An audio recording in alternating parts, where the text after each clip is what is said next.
সাদা শাড়িতে ভিজে শরীরের প্রায় বেশিরভাগ অংশ কি সবাইকে দেখাতে ভালো লাগে? শরীরের তো সব অংশ বোঝাই যাচ্ছে। ছেলেদের দেখিয়ে কি মজা পাচ্ছ খুব? তার থেকে এক কাজ করো, শাড়ি খুলে রাস্তায় দাঁড়িয়ে ভিজো। উপরোক্ত কথাগুলো বলে সাফুরাত নিজের গায়ের কালো কোটটা খুলে শরণ্যাকে পরিয়ে দিল। তারপর বড় বড় করে পা ফেলে চলে গেল অন্যদিকে। শরণ্যা এতক্ষণ বোকার মতো সব শুনল, পরক্ষণেই নিজের দিকে তাকায়, মাথা নিচু করে নিল। তার মনেই ছিল না যে শরীরে সাদা শাড়ি ছিল। বৃষ্টিতে ভেজার জন্য শরীরের ভাঁজ বোঝা যাচ্ছিল। আরে ছেলেটাকে দেখতেও তো পারলাম না, আর একটা ধন্যবাদ তাও দেওয়া হলো না। ছি স্বর্ণা, তুই নিজের একটুও খেয়াল রাখতে পারিস না। এসব যদি তোর রাত কখনো জানতে পারে তখন কি হবে বলতো? রাত বলবে যে স্বর্ণা, তুমি কি নিজের একটুও যত্ন নিতে পারো না? নিজের মনে কথাগুলো বলতেছিল শরণ্যা। শরণ্যার বৃষ্টি খুব প্রিয়। আজ ঘুরতে এসে হঠাৎ করে বৃষ্টি নামায় দৌড়ে ভিজতে শুরু করে, আর তারপরেই এত কিছু হয়। দূর থেকে রূপান্তিকা চিল্লাতে চিল্লাতে শরণ্যার কাছে আসে আর বলতে শুরু করে, শালি, তোর লজ্জা করে না সাদা শাড়ি পরে ভিজতে? ছি, কি বিচ্ছিরি। এমা, এটা আবার কার কোট পরছিস? তাড়াতাড়ি বাসায় চল, নয়তো ছোট মা আমাকে মেরে আলুর ভর্তা বানাবে। শরণ্যা আর কিছু বলল না, ওইভাবেই বাড়িতে চলে গেল। কোটটা থেকে কেমন যেন একটা সুগন্ধি নাকের সাথে বাড়ি খাচ্ছে। কোটটা ভালোভাবে গায়ের সাথে জড়ায় নিয়ে বাড়ির কলিং বেলে চাপ দিল শরণ্যা। রূপন্তিকার মা এসে দরজা খুলে দেয়। শরণ্যা ভয়ে এক ভো দৌড় দেয় নিজের রুমে। তারপর ফ্রেশ হয়ে কোটটা ধুয়ে দিয়ে বারান্দায় টাঙিয়ে দেয়। এরপর বিছানায় গা এলিয়ে দিতেই তখনকার সেই কথাগুলো কানে বাজতে লাগলো। ধরফড়িয়ে উঠে আয়নার সামনে গিয়ে দাঁড়ালো। ছি ছি, আমার শরীরের কি দেখছে ছেলেটা আল্লাহ জানে। ভাগ্যিস মুখটা দেখতে পাইনি, নয়তো পরে দেখলে লজ্জায় সামনে যেতে পারতাম না। উফ স্বর্ণা, তুই এত কিউট কেন রে? তোর এই বুকের তিলটা যেন তোকে আরো কিউট করে তোলে। ছি, কি নির্লজ্জ মেয়ে, নিজের প্রশংসা নিজে করতেছে। আগে ভেবে দেখ, ছেলেটা তোর শরীরের সব কিছু দেখেছে। হাই হাই হাই, কি লজ্জা, কি লজ্জা। আর ও যা শাড়ি পরে ভিজতে বারবার বারণ করলাম, সাদা শাড়ি পরিস না। না, এই মহারানী সাদা শাড়ি ছাড়া পরবে না। শরণ্যা ঠোঁট উল্টায়। সে জানতো নাকি যে এই অসময়ে বৃষ্টি শুরু হবে? সন্ধ্যার সময় ঘুরতে ভালো লাগে, সেজন্য বের হয়েছিল রূপন্তিকাকে সাথে নিয়ে। শরণ্যা কিছু না বলে মুখ ভেঙায় রূপন্তিকাকে ধাক্কা দিয়ে বিছানায় শুয়ে পড়ে। রূপন্তিকাও শরণ্যাকে জড়িয়ে নিয়ে ঘুমের রাজ্যে পাড়ি জমায়। অপরদিকে কোনো এক সন্ধ্যা রাতে তোমাকে দেখেছিলাম শাড়ি পরে বৃষ্টিতে ভিজতে। তোমার ওই লম্বা খোলা চুলে বেলি ফুলের মালা দিয়ে রেখেছিলে। সেই সন্ধ্যেটি ছিল হয়তো আমার জীবনে নতুন কোনো মোড়ের সন্ধান। তোমার ওই বুকের তিলটা যেন বারবার বেহায়ের মতো টানে তোমার কাছে আমাকে। সাফারাত হোটেল রুমের গ্রিল ধরে দাঁড়িয়ে কবিতা আওড়াচ্ছে নিজের মনে। তখন হুট করে রূপ এসে সাফারাতের মাথায় বাড়ি মেরে বলতে শুরু করে, ওয়াও, সেই তো কবিতা বলিস। তা বন্ধু, তুমি কারো প্রেমে পড়েছো নাকি? হঠাৎ এই আনরোমান্টিক বন্ধু রোমান্টিক হলো কিভাবে? তা কোনো এক নারীর চুল তিল নিয়ে বর্ণনা দেয়। সে এসেছে হয়তো আমার এই জীবনে, এসেছে কোনো এক সন্ধ্যাবতী হয়ে আমার জীবনকে সুন্দর করে দিতে। আমি প্রেমে পড়েছি সেই সন্ধ্যারাতে দেখা পিচ্চি মেয়েটির। কে রে সেই ভাগ্যবতী যে কিনা এই সাফরাতকে তার রূপে ঘায়েল করেছে? নিশ্চয়ই সে কোনো এক পরী যার প্রেমে পড়েছে আমার সাদা সিধা বন্ধু। বলেই খিলখিল করে হেসে উঠে রূপ। সাফারাত রাগী চোখে তাকায় রূপের দিকে। হঠাৎ করে রূপ গম্ভীর কণ্ঠে বলতে শুরু করে, রূপন্তিকা প্রপোজ করেছে আজকে আমাকে। কি করব কিছুই বলতে পারতেছি না। বড় আব্বুর মেয়ে হয়, প্লাস ও আমার ছোট বোনের বেস্টু। আমি কিছু বুঝতে পারতেছি না। আজ যখন পার্কে ছিলাম তখন দেখি ও আর আমার বোন পার্কে ছিল, তখন রূপন্তিকা প্রপোজ করে। রূপ কথাগুলো বলে চুপ মেরে যায়। সাফারাতের কোনো উত্তর পায় না।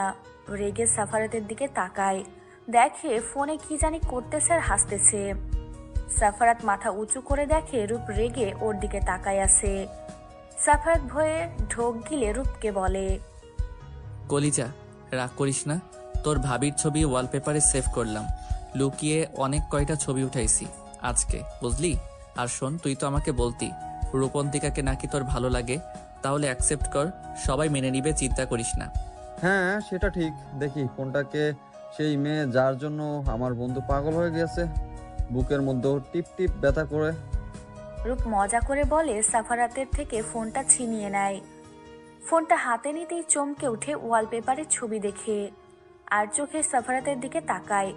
লক খুলে গ্যালারিতে যায়, গিয়ে দেখে অনেক কয়টা ছবি। কিছু ছবিতে পেট দেখা যাচ্ছে, তাই আর দেখলো না রূপ। রূপ নিজেকে শান্ত করে মুখে হাসি ফুটায়, সাফারাতকে নরম সুরে বলে, তুই কি জানিস মেয়েটা সিঙ্গেল নাকি মেরিট বা এতেনি? যাই হোক, আর একটা কথা, কার অনুমতি ছাড়া ছবি উঠানো ঠিক হয়নি, আর সেটা মাথায় রাখিস। আর এসব কি ছবি উঠাইছিস পেট দেখা যায়?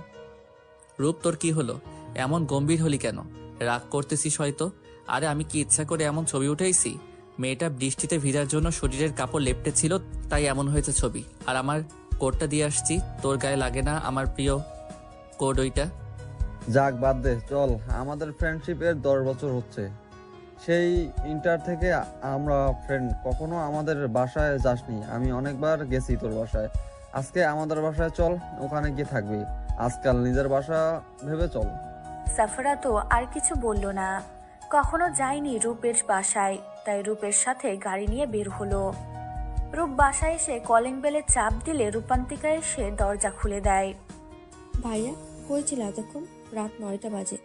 আর উনি কে তোমার সাথে? আর শরণ্যা তোমাকে খুঁজতেছে ভাইয়া।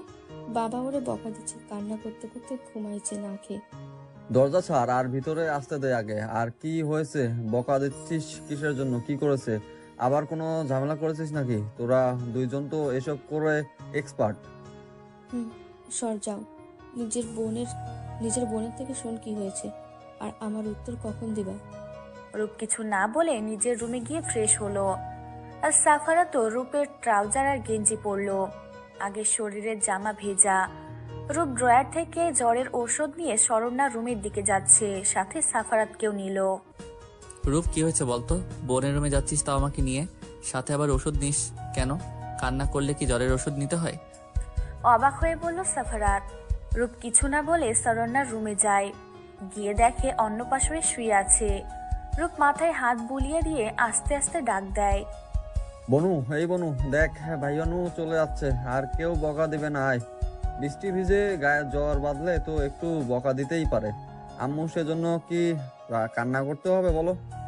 শরণ্যা চোখ মেলে তার ভাইউকে দেখে জড়িয়ে ধরে কান্না করে, আর আব্বু আম্মুর নামে বিচার দেয়। সাফারাত শরণ্যার চেহারা দেখে ভ্যাপাচাকা খায়। এটাই তো তার বৃষ্টিবিলাসী প্রিয়সী। ও শালাবাবু এর জন্য তখন ফোনে ছবি দেখে আমার উপর রাগ ঝাড়ছে। হায় রে কপাল, শেষে কিনা বন্ধুর বোনের প্রেমে পড়লাম।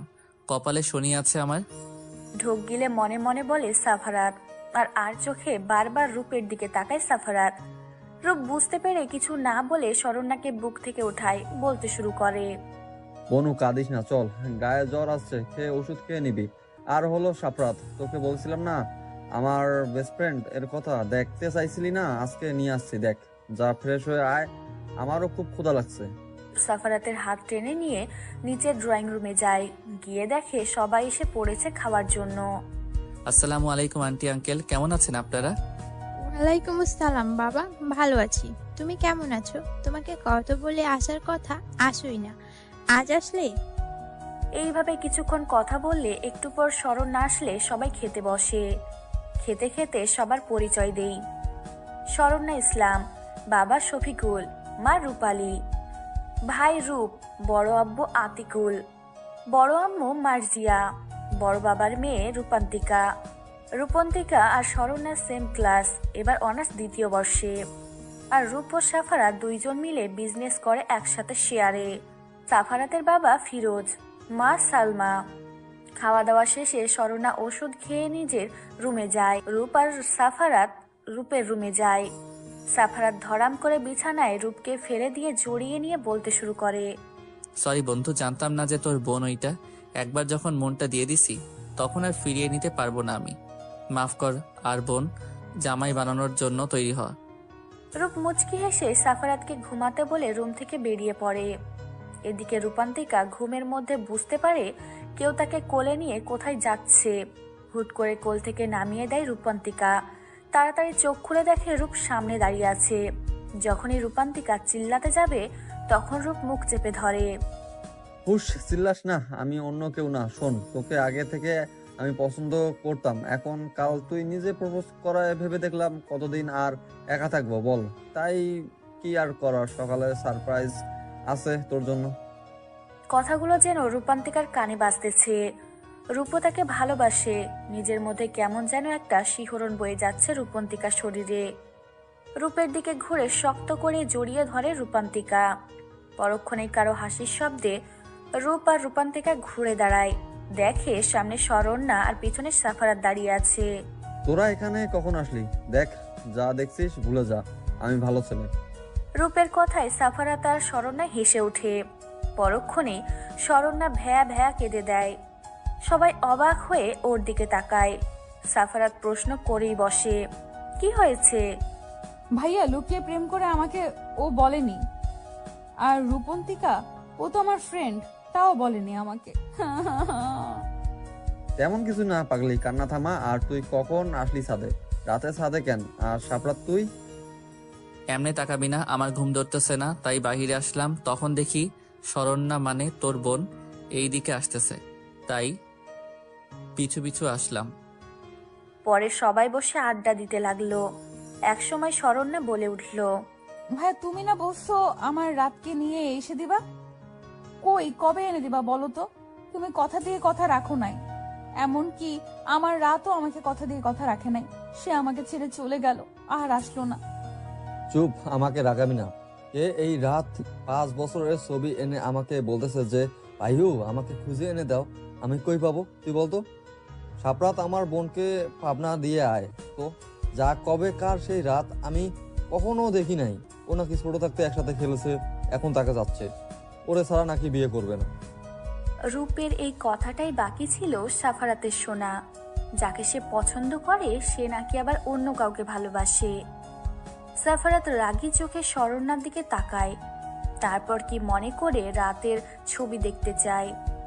সাফারাত রাতের ছবি দেখে রূপের দিকে একবার তাকায়, শরণ্যার দিকে একবার তাকায়, পরে নিজের দিকে তাকায়।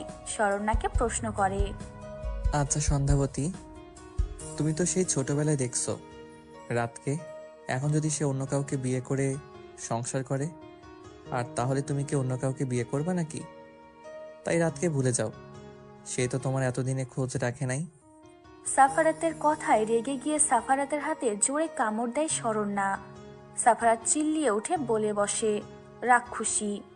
শরণ্যা যেন তা কানেই নিল না, জোরে জোরে চিল্লিয়ে বলে উঠল, আমার রাত আমাকে ছাড়া কাউকে বিয়ে করতে পারে না। আমার রাত আমাকে কথা দিয়েছে সে আমাকে ছাড়া কাউকে বিয়ে করবে না, আর সে আমার কাছে একদিন ফিরে আসবে। আর যদি বিয়েও হয়ে থাকে তাও আমার রাতকে চাই, মানে চাই। শরণ্যার কথায় সবগুলো ওর দিকে অবাক আর বিস্ময় নিয়ে তাকিয়ে আছে। যে রাত এখন বড় হয়েছে, কিভাবে চিনবে? ও পাগলের মতো কথাবার্তা বলে সব। শরণ্যা চিল্লাচিল্লি করে নিচে চলে যায়। হুট করে রূপ প্রশ্ন করে, কিরে সাপরাত, তুই সন্ধ্যাবতী বললি কেন স্বর্ণাকে? ওর নাম তো সন্ধ্যাবতী না। তুই ও কি পাগল হলি? বুঝবে না বন্ধু, দেখা হয় আমার কোনো কোনো সন্ধ্যায়। তাহলে বলো না শরণ্যা থেকে করি সন্ধ্যাবতী। তোর বোনের সাথে খুব মিল আছে এই সন্ধ্যাবতীর, বুঝলি? রূপন্তিকা কিছু না বুঝে মুখ চাওয়াচাবি করে। পরে সবাই নিজের রুমে গিয়ে ঘুমিয়ে পড়ে। সকালে সবাই খাওয়া দাওয়া করে ড্রয়িং রুমে বসে আছে, রূপ কিছু বলবে সেটা শোনার জন্য। কাল থেকে আর শরণ্যা কারোর সাথে কথা বলে নাই। হ্যাঁ, কি বলবা বলো, আমি ঘুমাবো। তোমার আজের কথা শোনার জন্য আমি বসে নাই। রূপ শরণ্যার কথা কানে নিল না। ও এমনই, রাতকে নিয়ে বাজে কথা বললে রেগে থাকে, তাই আছে। একটু পর সবাই এসে পড়লে রূপ বলতে শুরু করে, আব্বু তুমি তো আমাকে বিয়ের কথা বলো তাই না? ভাবছিলাম এবার বিয়েটা করে নেই, তবে শর্ত একটাই, আমার পছন্দের মেয়ের সাথে বিয়ে দিতে হবে। আমার পছন্দের মেয়ে আছে। রূপের কথায় সবাই তার দিকে কড়া দৃষ্টি নিক্ষেপ করে। রূপ ঢোক গিলল। আর সাফারাত রূপের কাণ্ডে মুচকি হাসতেছে। রূপ ওর দিকে রাগী চোখে তাকায়, আবার বলতে শুরু করে, মানে বলছিলাম কি বড় বাবা, তুমি না রূপান্তিকার জন্য ছেলে খুঁজতেছিলে? তা তোমার তো একটাই মেয়ে, ছেলে নাই, তাই তোমাদের ভালোর জন্য বলছিলাম কি রোমান্টিকাকে আমার সাথে বিয়ে দাও, বাড়ির মেয়ে বাড়িতেই থাকবে। আমি কিন্তু তোমাদের ভালোর জন্যই বলতেছি। রূপের এমন কথায় সবাই মুখ চাওয়াচুই করে হু হা করে হেসে দেয়, সাথে রূপের মা বাবা, রূপন্তিকার মা বাবা সবাই। রূপ বোকা হয়ে সবার দিকে তাকিয়ে আছে। তখন রূপন্তিকার বাবা বলে ওঠে, ও আচ্ছা, আমি ভাবছিলাম তুই হয়তো আমার মেয়েকে ভালোবাসিস, কিন্তু এখন দেখি তা না। আমাদের ভালোর জন্য তুই এটা চাচ্ছিস। থাক বাবা, আমাদের ভালো চাইতে হবে না। আমার মেয়েকে যে পছন্দ করবে, ভালোবাসবে, তার সাথে রূপন্তিকার বিয়ে দিব। একটা মেয়ে আমার যাতে ভালোবাসা পায়। রূপ এবার ফেঁসে গেল সাফারাত। সাফারাত এখনো হেসে যাচ্ছে, আর শরণ্যার দাঁত দিয়ে নখ কাটতেছে, যেন এসবে তার কোনো কাজ নেই। রূপ ঢোক গিয়ে জোরেই বলে বসে, আরে বড় বাবা, আমি তোমার মেয়েকে ভালোবাসি, প্লিজ আমার সাথে বিয়ে দাও। তোমার মেয়েকে কখনোই কষ্ট দেবো না, প্লিজ। রূপের কথায় এবার শরণ্যাও হেসে দেয়। তারপর রূপের বাবা বলতে শুরু করে, থাক, তোকে আর বলতে হবে না। শরণ্যা আমাদের সকালে বলেছে সবকিছুই। আমরা তারিখও ঠিক করেছি, কারো আপত্তি নাই এই বিয়েতে। আর 1 মাস পর তোদের বিয়ে। সবাই এখন থেকে রেডি হতে লাগো, কার্ড ছাপা মার্কেট করার সময় লাগবে। শরণ্যা কখন বললো? আজব তো। আর এই দেখ কেমন নখ খাচ্ছে। এত কিছু কখন করলো? এমন ভাব নিয়ে আছে যেন কিছুই জানে না। শরণ্যা ওদের পাত্তা না দিয়ে চলে যায়। তখন শফিকুল বলতে লাগে, সকালে যখন আমরা শুয়েছিলাম তখন শরণ্যা তোর বড় আব্বু আম্মু সবাইকে নিয়ে আমার রুমে আসে। প্রথমেই আমি অবাক হয়েছিলাম যে এই সকালে এখানে আবার কি দরকার। শরণ্যা আমাকে কিছু বলতে না দিয়ে বলতে শুরু করেছিল, আব্বু শোন, ভাইও আর রূপন্তিকা একে অপরকে পছন্দ করে, তাই আমি চাচ্ছিলাম তোমরা সবাই মেনে নাও। আর রূপন্তিকার কোনো ভাই বোন নাই, এখানেই থাকবে, সবার ভালো লাগবে। কিন্তু মা, তুই যেটা বলছিস বুঝলাম, কিন্তু আত্মীয়র ভিতরে কি বিয়ে দেওয়া ঠিক হবে? তুই বল আমাকে, ঝামেলা যদি হয় আমি এটা মানতে পারবো না। তোমরা কি আব্বু আমাকে চিনো না? বড় আব্বু তোমার মেয়েকে কি কখনো কষ্ট দিবে? তুমি কি চাচ্ছ যে রূপন্তিকা নয়তো ভাইউর কিছু একটা করে বসুক? তারপর আর কি, সবাই বুঝে শুনে ঠিক করলো সবকিছু। আর মেয়েটার কি হয়েছে? সকাল থেকে গম্ভীর মুখে আছে বলতো। আমি দেখতেছি, ভেবো না, ও রাতের চিন্তায় মগ্ন হয়ে আছে। তোমরা বলো, এই রাতকে কোথায় পাবো? আমি এতদিন বিয়ে করে ফেলেছি নাকি? আর আমি চিনবো কিভাবে? এরপর সবাই সবার কাজে ব্যস্ত। রূপা সাফারাত রেডি হয়ে অফিসের উদ্দেশ্যে বের হয়ে পড়ে। অফিসে এসে রূপ দেখতেছে সাফারাতের মুড অনেক ভালো, তাই সাফারাতকে প্রশ্ন করেই বসে, কিরে, কি হয়েছে বল? তুই এত সিল মুডে কিভাবে আসিস?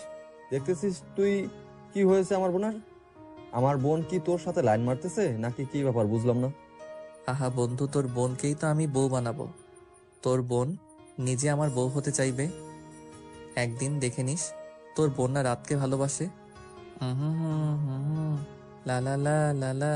সাফারাতের এমন গাছাড়া কথায় কিছু সন্দেহ নিয়ে রূপ তার দিকে তাকায়। আবারও রাত পেরিয়ে সকাল হলো। শরণ্যা ঘুম থেকে উঠে তার বিছানায় একটা চিঠি পায়। চিঠিতে যা লেখা আছে সেটা পড়ে জোরে জোরে চিল্লাতে থাকে আর নাচতে শুরু করে। চিঠিতে লেখা ছিল, আমার সন্ধ্যাবতী, অভিমান করে আছো বুঝি? অভিমান করো না, খুব তাড়াতাড়ি আমি তোমার কাছে ফিরে আসব। তবে আশা করি তুমি নিজে আমাকে খুঁজে নিবা। এতদিন আড়ালে ছিলাম আমি তোমার থেকে, এটা দেখার জন্য যে তুমি কি সত্যিই আমার জন্য অপেক্ষা করে আছো, নাকি আমাকে ভুলে অন্য কাউকে নিয়ে মত্ত আছো। কিন্তু না, দেখলাম তুমি আমাতেই সীমিত রয়েছো। আশা করি আরো কিছুটা অপেক্ষা করবা। কোনো এক সন্ধ্যা রাতে তোমায় দেখা দিব আমার সন্ধ্যাবতী। আজ থেকে না হয় আমি তোমার সন্ধ্যাবতী নামটা দিলাম তোমাকে। আমার সন্ধ্যাবতী তুমি। ইতি, তোমার সেই ছোট্ট বন্ধু রাত। এমন মরিস না, কে আসছিল তোর রুমে আর এই চিঠি কই পেলি? আর হ্যাঁ, এবার তো শান্তি, তোর রাত ফিরে এসেছে। আমাকে তো আর জ্বালাবি না, তোর জ্বালায় আমার জীবন শেষ। সর এখান থেকে, যা। এত লাফাস না, কার না কার লেখা এই চিঠি। চুপ! দেখ, আমার রাত ফিরে এসেছে। আমার কাছে আসলে তোদের নামে বিচার দিব আমি। আমাকে সবাই পাগল বলতো, তোমরা এবার দেখো রাত নামে কেউ আছে। রূপ কিছু না বলে নিচে চলে যায়। অন্যদিকে সাফারাত তার মামনির কোলে মাথা রাখে আর চোখ বন্ধ করে মুচকি হাসে। তা দেখে সাফারাতের মামনি বলতে লাগে, কি ব্যাপার? আমার বাপজান আজ এত খুশি লাগতেছে কেন? আমার বৌমা পাইছো নাকি? কতদিন থেকে বলতেছি বিয়ে করো, একটা নাতি নাতনি নিয়ে খেলবো, তাই না? হুম, মামুনি, খুব তাড়াতাড়ি তোমার বৌমা আনবো। ওয়েট, পিক দেখাই। এই দেখো তোমার বৌমা। কেমন, পছন্দ হয়েছে তো তোমার নাকি? মাশাল্লাহ, হবে না কেন বলতো? এত সুন্দর একটা মেয়ে পছন্দ না হওয়ার কি আছে? আমাকে বোঝা। তা প্রেম করিস নাকি অন্য কিছু? মামুনির থেকে দেখি আজকাল কথা লুকিয়ে রাখা শিখেছো। আরে মামুনি না, তুমিও না কি যে বলো। আমি পছন্দ করি, তোমার বৌমা তো রাত নাম এর একজনকে পছন্দ করে। ছোটবেলার নাকি রাত, তার 5 বছরের একটা ছবি নাকি আছে সেই রাতকে। সালমা বেগম না বুঝে সাফারাতের দিকে তাকায়। পরক্ষণে কিছু মনে পড়তেই খিলখিল করে হেসে ওঠে আর সাফারাতের মাথায় বাড়ি মেরে বলে, মেয়েটাকে সব বলে দে। সকাল 10টা, শরণ্যার কলেজ বন্ধ থাকায় কলেজে না গিয়ে শুয়ে আছে আর ভাবতে লাগলো সেই 14 বছর আগের ঘটনা। তখন শরণ্যার বয়স ছিল 6 বছর, ক্লাস 1-এ ভর্তি হয়েছিল আর রাতের বয়স ছিল 11 বছর, ক্লাস 5-এ। শরণ্যা ওরা তখন গ্রামে থাকতো, রাত ছিল পাশের গ্রামে। প্রতিদিন শরণ্যা একটা ছোট্ট পার্ক আছে, ওখানে যেত খেলা করতে। সেদিন প্রথম দেখা হয় রাতের সাথে। ফ্ল্যাশব্যাক। ছোট্ট শরণ্যা ধীর পায়ে পার্কে ঢুকে ছোট বাচ্চাদের সাথে খেলতে লাগলো। তখন রাত দূর থেকে শরণ্যার বাচ্চামি ফেস দেখে মায়া হয়, তাই রাত শরণ্যার কাছে এসে শরণ্যাকে ডাক দেয়। এই পিচ্ছি, এদিকে আসো। তোমার নাম কি? তুমি এত কিউট কেন? আমার বউ হবে? অনেক আদর করব। তোমাকে আমার অনেক ভালো লাগছে। বউ বউ কি? হ্যাঁ, বউ হবো তাহলে আমাকে তুমি প্রতিদিন চকলেট এনে দিবা, ফুল দিবা, বলো। হ্যাঁ দিব, প্রতিদিন নিয়ে আসবো তোমার জন্য। তুমি আমাকে জামাই বলবা, আমি বউ বলবো, কেমন? তোমার নাম কি পিচ্ছি? আমার নাম স্বর্ণা। তোমার নাম কি? তুমি এত পাতলা কেন? কেমন লাগে? কিন্তু তুমি অনেক সুন্দর। আমার নাম সাফরাত, বুঝলে পিচ্ছি বউ? সারাত। তোমার নাম সালাদ সাপরাত। হুশ হয় না, এত বড় নাম কেন? ছোট বলো, আমি এত বড় বলতে পারবো না, তুমি বলো। ওকে ওকে, আমার বউ। কি বলবো কি বলবো? আচ্ছা সাফরাত না, তুমি শুধু রাত করে বলবে, কেমন? তোমার জন্য না হয় রাত নামটা দেওয়া হলো। তারপর পরের দিন রাত আসে ওই পার্কে। শরণ্যা রাতকে দেখে দৌড়ে যায় তার দিকে। রাতও মুচকি হেসে শরণ্যাকে নিয়ে বেঞ্চে বসে। তখন শরণ্যা রাতকে বলে, আমার বর তুমি এসেছো? দাও, আমার ফুলটা, চকলেটটা দাও, সব দাও। তুমি এসেছো, দাও, খাবো, দাও। সাফারাত মজা করে বলে যে আমি আর আনি নাই। তখন জোরে সাফারাতের হাতে একটা কামড় বসিয়ে দেয়। সাফারাত প্রথমে লাফিয়ে ওঠে, পরক্ষণে নিজেকে শান্ত করে সব বের করে দেয়। এবার ছোট্ট শরণ্যা বোকার মতো তাকিয়ে আছে। রাত মুচকি হেসে শরণ্যার গালে চুমু এঁকে দেয়। এভাবে তাদের দিন কাটতেছিল। একদিন সাফারাত তার 5 বছরের একটা ছবি শরণ্যাকে দেখালে সেটা শরণ্যা একবারে নিয়ে নেয় আর সাফারাত এর থেকে ছবিটি লিখে নেয়, আমার জামাইলাত। দিন চলতে থাকে তার গতিতে। তাদের ছোট্ট পাগলামি ভালোবাসা হাসি ঠাট্টা করতে করতে 1 বছর কেটে গেল। একদিন বিকালে শরণ্যা যখন রাতের জন্য দেরি করতেছিল পার্কে, তখন রাত দৌড়ে হাঁপাতে হাঁপাতে এসে শরণ্যাকে বলে, বউ বউ শোনো, মামুনি না আমাকে নিয়ে ঢাকা যাবে আর এখানে থাকবে না। তোমার সাথে আমার আর দেখা হবে না। আমি বড় হয়ে তোমার কাছে ফিরে আসবো, তোমাকে বিয়ে করে নিয়ে যাব, কেমন? না না না, তুমি কোথাও যাবে না। আমি কার সাথে খেলবো? তুমি কোথাও যাবে না জামাই, তুমি আসবে না আর তুমি যাবে না, কেমন? পাগলামি করে না বউ, কথা দিলাম আমি আবার তোমার কাছে ফিরে আসবো। আমার জন্য অপেক্ষা করবে তুমি, কেমন? কাউকে বিয়ে করবে না, একদিন বউ বানিয়ে নিয়ে যাব আমি তোমাকে। কান্না করেন আমার পাগলি। শরণ্যা তখন পাগলের মতো কান্না করতে থাকে। পরে রাতকে কথা দেয় রাতকে ছাড়া কাউকে বিয়ে করবে না সে। সেদিনের পর এতটা বছর চলে গেল। শরণ্যা সব সময় রাতের সেই ছবিটা দেখতো আর এটাই ভাবতো রাত তার জামাই। সেই ছোট মনে কথাগুলো জমিয়ে থাকে। শরণ্যা রূপন্তিকার ডাকে বাস্তবে ফিরে আসলো। বর্তমান। কি ভাবিস এত? চল, ভালো লাগতেছে না, কোথাও থেকে ঘুরে আসি। আর সময় নাই, এই বাড়ির বউ হবো কোনদিন জানি না। শরণ্যা কিছু না বলে রূপন্তিকার সাথে বাহিরে বের হয়। আর সাফারাত নিজের কেবিনে বসে বসে ভাবতে থাকে আর মনে মনে বলে, সরি আমার ছোট বউ শরণ্যা, তোমার কথা রাখতে পারি নাই আমি। কথা দিয়েছিলাম তোমাকে বিয়ে করব, তোমার কাছে ফিরে যাব একদিন, কিন্তু ঢাকা আসার পর তোমার কথা আর মনে ছিল না। প্রথম দিন ঢাকায় এসে মামুনিকে বলেছিলাম তোমার কথা, আর কখনো তোমাকে মনে হয় নাই। আর তুমি কিনা এখনো সেই আমি ছোট রাতকে পাগলের মতো ভালোবাসো। তুমি কথা রেখেছো, অথচ আমি রাখতে পারলাম না। কখনো যদি জানতে পারো যে আমি তোমাকে ভুলে গেছি, তাহলে কি করবে তুমি জানি না। সাফারাতের খুব খারাপ লাগতেছে। তার বয়স বেশি ছিল, তবুও শরণ্যাকে ভুলে গেছিল। আর ছোট্ট শরণ্যার সব মনে আছে। রূপ সাফারাতের কেবিনে এসে দেখে সাফারাত কিছু ভাবতেছে। রূপ সাফারাতের মাথায় চাটি মেরে বলে, কি দরকার ছিল স্বর্ণার রাত সাজার? ও রাতকে সত্যি ভালোবাসে, জানি ও না কে এই রাত। ছোট থাকতেই প্রতিদিন আমাদের গ্রামে ছোট পার্কে খেলতে যেত। হয়তো তখন পরিচয় হয়েছিল, কিন্তু তুই ও রাত সাজলি কেন? আমি কাল তোর চিঠি নিয়ে গিয়ে রাখছিলাম, পড়ছিলাম না, কিন্তু এটা করা ঠিক হয়নি। রূপের কথা শুনে সাফারাত মুচকে হেসে সব খুলে বলে যে সেই রাত আর সেই সাফারাত। রূপ অবাক হয়, সাথে অনেক খুশি হয়।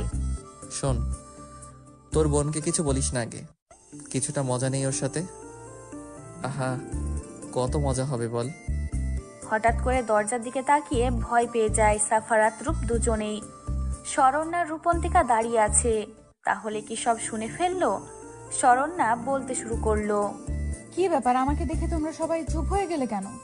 কি বলেছিলে বলো, আমরা একটু সবাই শুনে আড্ডা দেই তোমাদের সঙ্গে। আর ভাইয়া, তুই আজকে একা চলে আসছিস কেন? আমিও তো তোর সঙ্গে আসতে চাইছিলাম।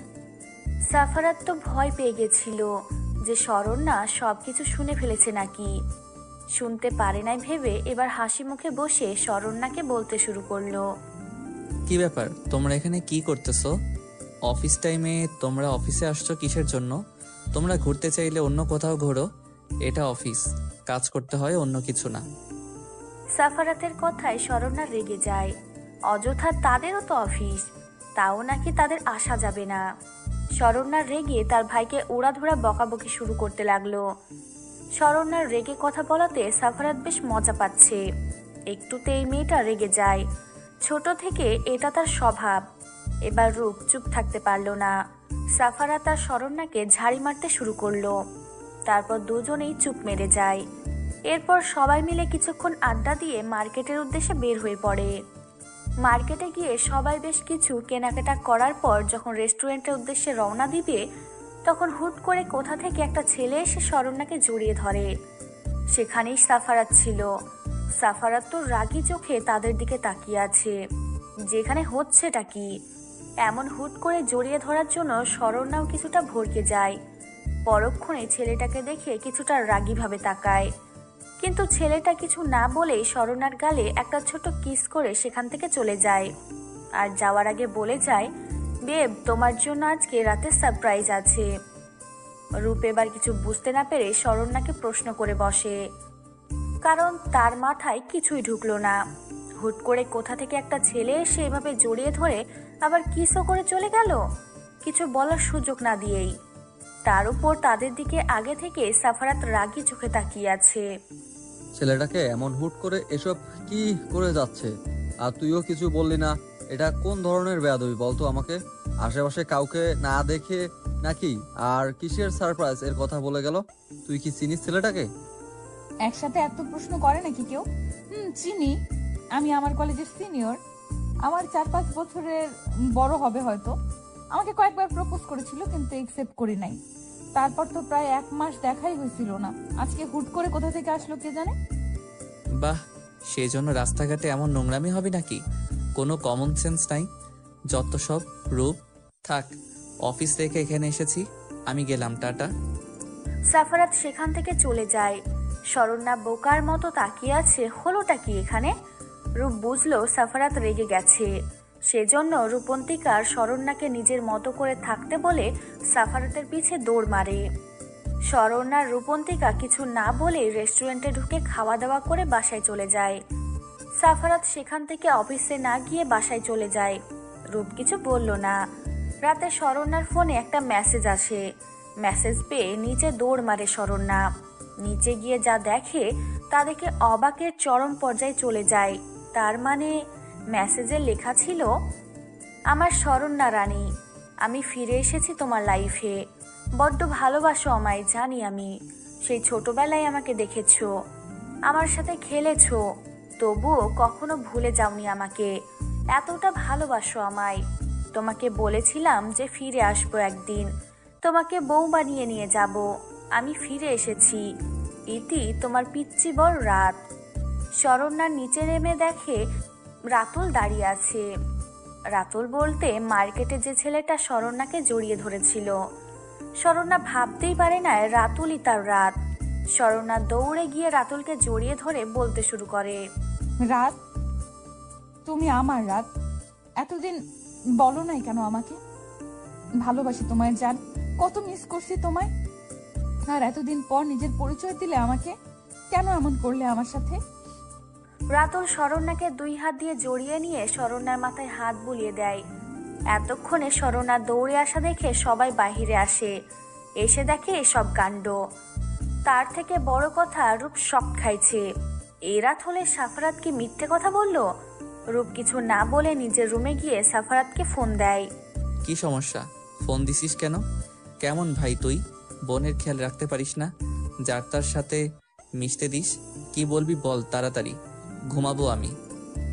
কুল কুল বন্ধু, বুঝতেছি না এখন কেমন করে বলবো তোকে কথাটা। যে রেগে আসিস তার উপর না জানি আমার কথাগুলো শুনলে স্ট্রোক না করিস। মাথা ঠান্ডা কর আর আমার কথাগুলো শোন। তার আগে নিজেকে কন্ট্রোল কর। মেজাজ খারাপ করাস না বাল। কি বলবি বলতো? মাথা ব্যথা করতেছে, রাগ উঠছে। কি বল, কি এমন বলবি? এত হেয়ালি করিস না তো। আসলে শোন, মার্কেটে যে ছেলেটাকে দেখলি সে এসে নিজেকে রাত দাবি করতেছে। এখন কি করবো বুঝতেছি না। আসলে কে রাত, তুই নাকি ওই ছেলেটা? কিছু একটা বল যাতে করে বুঝতে পারি আমি। হোয়াট? ওই তোর কি মনে হয় আমি মিথ্যা কথা বলতেছি? আচ্ছা একটা কাজ কর, তুই ওই ছেলেটার হাত দেখ। আমার হাতে তোর বোন কামড় দিছিল, এখনো দাগ আছে। তুই দেখ আছে নাকি। আর কোনো প্রমাণ তো নাই আমার কাছে, এটাই চেক কর। রূপ এবার রুম থেকে বের হয়ে দেখে রাতুল আর শরণ্যা বসে বসে গল্প করতেছে। রূপ এসে রাতের হাত চেক করে দেখে দাগ আছে। রূপ এবার কি করবে বুঝতে পারে না, তাই শরণ্যাকেই বলে, শরণ্যা, কোথা থেকে কে এসে বললো আমি রাত? তাহলে কি তোকে বিশ্বাস করতে হবে নাকি? আগে তো সব পরীক্ষা করে দেখ, এ তোর রাত নাকি অন্য কেউ। হয়তো পরে যে মিথ্যা বলতেছে তোকে ভালোবাসে তাই। কি বলিস এইসব ভাইয়া? এই দেখ, রাতের হাতে কামড়ের দাগ। আর ছোটবেলায় যা যা হয়েছে সব বলতে পারছে আমাকে। তুই কি আমাকে ভালো থাকতে দিবি না? শরণ্যার রাগ দেখে রূপ কিছু না বলে চলে যায়। রাতও একটু পর চলে যায়। রূপ সাফারাতকে সব বলে। শরণ্যার নিজের রুমে গিয়ে শান্তিতে ঘুমিয়ে পড়ে। সকালে শরণ্যা আজ অনেক হ্যাপি। কালকে তার রাতকে পেয়েছে। সে নাচতে নাচতে নিচে নেমে দেখে সবাই ড্রয়িং রুমে বসে আছে। শরণ্যাও গিয়ে সেখানে বসে। শরণ্যার বাবা বলে ওঠে, শরণ্যা, রাতকে যেহেতু পাইছিস, তো বিয়েটা তাহলে তোর আর রূপের একসাথে কমপ্লিট করি, কি বলিস? আর রাতের সাথে কথা বলে দেখ কি বলে। আসতে বল তার মা বাবাকে আমাদের বাসায়। রূপ তার বাবার কথায় কেসে ওঠে আর ভাবে সাফারাত কি করবে আল্লাহই জানে। শরণ্যার অবস্থা খারাপ করবে যে ছেলে। শরণ্যা উঠে গিয়ে রাতকে ফোন দিয়ে সব বলে। রাতও অনেক হ্যাপি। সে শরণ্যাকে অনেক কষ্টে বাগিয়ে আনছে। আর তাড়াতাড়ি বিয়ে করতে পারলে শরণ্যা শুধু তারই থাকবে, আর কেউ চাইলেও তার থেকে ছিনিয়ে নিতে পারবে না। বিকালে রাত তার বাবা মাকে নিয়ে শরণ্যাদের বাসায় এসে সবকিছু ঠিকঠাক করে চলে যায়। রূপ আর শরণ্যার বিয়ে একদিনই হবে। রূপ সকাল থেকে ফোন দিচ্ছে সাফারাতের কাছে, কিন্তু সাফারাতের কোনো খবর নাই। কিছু মাথায় আসতেছে না। রাত 12টা, সবাই ঘুমিয়ে আছে। চুপি চুপি সাফারাত শরণ্যাদের বাড়িতে প্রবেশ করে। রূপ ঘুমের মাঝে বুঝতে পারে কেউ তাকে শূন্যে ভাষায় নিয়ে যাচ্ছে। হুট করে রূপ চিল্লিয়ে ওঠে। সামনে তাকাই দেখে ভয় পেয়ে যায়। তুই এ তো রাতে তুই আমার বাসাতে কি করিস? আসলে তুই কি সারাপাত নাকি ও মা গো, ভূত বাঁচাও আমাকে, বিয়ের আগে মেরে ফেললো গো, আমার মাজা গেল গো। চুপ, একটা কথাও না। ভূতের বাপ আমি। মেজাজ খারাপ আছে? একদম ন্যাকামি করবি না মেয়েদের মতো। ওই, তোর বোনের কাণ্ডজ্ঞান নাই? রাতকে ভালোবাসি ভালোবাসি করে মরতেছে, অথচ আমাকে না চিনে অন্য একজনের সাথে বিয়ে কমপ্লিট করছে। তোর বোনকে মেরে ফেলবো আমাকে ছাড়া অন্য কাউকে বিয়ে করলে? ইয়ে মানে বলছি কি, শোন না, তুই একদম আমার বোনের দিকে নজর দিবি না। দেখ, ও যেটা খুশি সেটাই ওকে দিতে চাই, তাই প্লিজ ঝামেলা করিস না। আমি জানি তুই রাত, কিন্তু দেখ রাতুল ছেলেটাকে আর কেন এমন করতেছে কে জানে। আর যাই হোক, ছেলেটা স্বর্ণাকে ভালোবাসে, তাই প্লিজ ভালো থাকতে দে ওদের, ওদের মাঝখানে আসিস না। কি বললি তুই? রূপ, তুই ঠিক আছিস? বলতো আমাকে, কি বলতেছিস তুই এসব? তুই খুব ভালো করে জানিস এই কয়দিনে তোর বোনকে কতটা ভালোবাসি, আর সেই তুই কিনা আমাকে এসব বলতেছিস? দেখ, রাগাবি না আমাকে। আমি খোঁজ নেওয়ার চেষ্টা করতেছি ছেলেটা কি চায়, আর কে সে যে নিজেকে রাত বলে দাবি করে, আর এমন কি রাতের চিহ্ন তার মাঝে। দেখ, জানি তুইও কতটা ভালোবাসিস স্বর্ণাকে, তবুও আচ্ছা যা ভালো বুঝিস কর। আমার বোন যদি কোনো কষ্ট পায় তোর থেকে, তাহলে কিন্তু ছেড়ে কথা বলবো না, আমি বলে দিলাম। এটা আমার নয়নের মণি, খুব ভালো করে জানিস। ও যখন যেটা চায় আমি সেটাই দিয়েছি। চিন্তা করিস না সেসব নিয়ে। শোন, একা তো আর প্ল্যান করা যায় না, তাই তোকে নিয়ে প্ল্যান করব, আর সেজন্য ছাদে আনলাম। কিন্তু এত রাতে ছাদে না থাকাই ভালো। চল তোর রুমে যাই আগে। আর হ্যাঁ, ক্ষুধা লাগছে, খাবার দে, না খেয়ে আছি আমি। রূপ আর সাফারাত নিচে নেমে আসে। রূপ সাফারাতের জন্য খাবার এনে দেয়। সাফারাত খেয়ে রূপকে তার সব প্ল্যান বলে। সাফারাতের কথায় রূপ রেগে যায়, রেগেই বলতে শুরু করে। ওই কি ভাবছিস তুই, আমাকে বলতো? তোর তো দেখি সাহস বেড়ে গেছে, আমার বোনকে নিয়ে তুই আমার সাথে প্ল্যান করতে চাচ্ছিস, আর কি সব বলতেছিস? আমি এমন কি করব তোর জন্য, তাই না? লাত্তি খাবি, সর ভাগ। প্লিজ কলিজা, আমার রাগ করিস না। দেখ, তুই ছাড়া তো আমার আর বেস্ট ফ্রেন্ড নাই। তুই তো কারোর সাথে মিশতে দেশ নাই, তাই তুই আমার জেশশালা হওয়ার আগে কিন্তু আমার বন্ধু। তাই প্লিজ না করিস না, যা বলতেছি রাজি হ। প্লিজ কলিজা আমার, প্লিজ। তুই ছাড়া কিন্তু আর কোনো রাস্তা নাই। ওকে ওকে, কুল, ওকে থাক, আর বলতে হবে না। কাল থেকে মিশন শুরু করতে হবে, আর দেখতে হবে কে রাতুল কেন ভালোবাসে, আর এমন মেয়ে আছে কিনা যে টাকার জন্য সব করতে পারে। তবে আর কি, আমার কোমরটা তো ভেঙছিস তুই, আর ঘুমা, আর কোনো কথা বলিস না রাতে। মানে বলছিলাম কি বন্ধু, তুই থাক, আমি একটু আমার বউটাকে দেখে আসি। প্রমিস কিছু করব না বিয়ের আগে। বিয়ের পরের কথা কিন্তু ভিন্ন। এইদিকে সাফারাতের কথা শুনে রূপ হেসে দেয়। সাফারাত রূপের রুমের সামনে এসে দেখে দরজা ভিতর থেকে বন্ধ করা। সাফারাত ভাবে এটাই বুঝি হাওয়ার ছিল। পরক্ষণে মনে পড়ে এদের সব রুমের ডুপ্লিকেট চাবি আছে, যার দ্বারা বাহির থেকে দরজা খোলা যায়। সাফারাত রূপের সাথে ঝগড়া করে চাবিটা নিয়ে আসে। রুমের দরজা খুলে ভিতরে প্রবেশ করে দেখে শরণ্যা এলোমেলোভাবে শুয়ে আছে। সাফারাত দরজা লাগিয়ে শরণ্যার পায়ের কাছে গিয়ে বসে, আর পকেট থেকে একটা পায়েল বের করে শরণ্যার পায়ে পরিয়ে দেয়। এরপর শরণ্যার ঘুমন্ত কয়েকটা ছবি উঠিয়ে নেয়, সাথে পায়েল পরা পায়েরও কয়েকটা ছবি উঠায়, আর ভাবতে থাকে সেই ছোটবেলার কথা। সাফারাতের সব মনে পড়ে গেছে। সাফারাত মুচকি এসে ভাবে সেই দিন এর কথা, যেদিন সাফারাত শেষবারের মতো শরণ্যার সাথে দেখা করেছিল। অতীত। সাফারাত যখন শরণ্যার থেকে বিদায় নিয়ে চলে যাবে, তখন শরণ্যার পিছন থেকে সাফারাতের হাত টেনে ধরে আর কেঁদে দেয়। সাফারাত শরণ্যার চোখে পানি মুছে দিয়ে কপালে চুমু এঁকে দিয়ে বলে, এ আমার পিচ্চি বউ কাঁদে না শোনাবো আমার। আমি একদিন তোমার কাছে ঠিকই ফিরে আসবো, দেখে নিও। একদম মন খারাপ করবে না, কেমন? কি হয়েছে তোমার? এভাবে কান্না করলে কি আমার যেতে মন চাইবে বলো? আচ্ছা কি নিবে বলো? যখন ফিরে আসবো তোমার কাছে, তখন কি নিয়ে আসবো বলো? এটা শুনে যেন শরণ্যা অনেক খুশি হয়। শরণ্যা সাফারাতের হাত ধরে ঘুরতে শুরু করে আর বলে, সত্যি তুই আমার জন্য আমি যা চাইবো তাই নিয়ে আসবি? সত্যি তুমি আমার জন্য আমি যা চাইবো তাই নিয়ে আসবা? তাহলে কি চাইবো তুমি বলো? তোমাকে ছাড়া তো কিছু ভালো লাগে না আমার রাত বর। আচ্ছা, তুমি আমাকে ঝুনঝুনিওয়ালা একটা নুপুর এনে দিও, কেমন? সেদিন সাফারাত শরণ্যার কথা শুনে মুচকি হাসি দিয়ে চলে আসে। বর্তমান। সাফারাতের ধ্যান ভেঙে যায় শরণ্যার নড়চড় করাতে।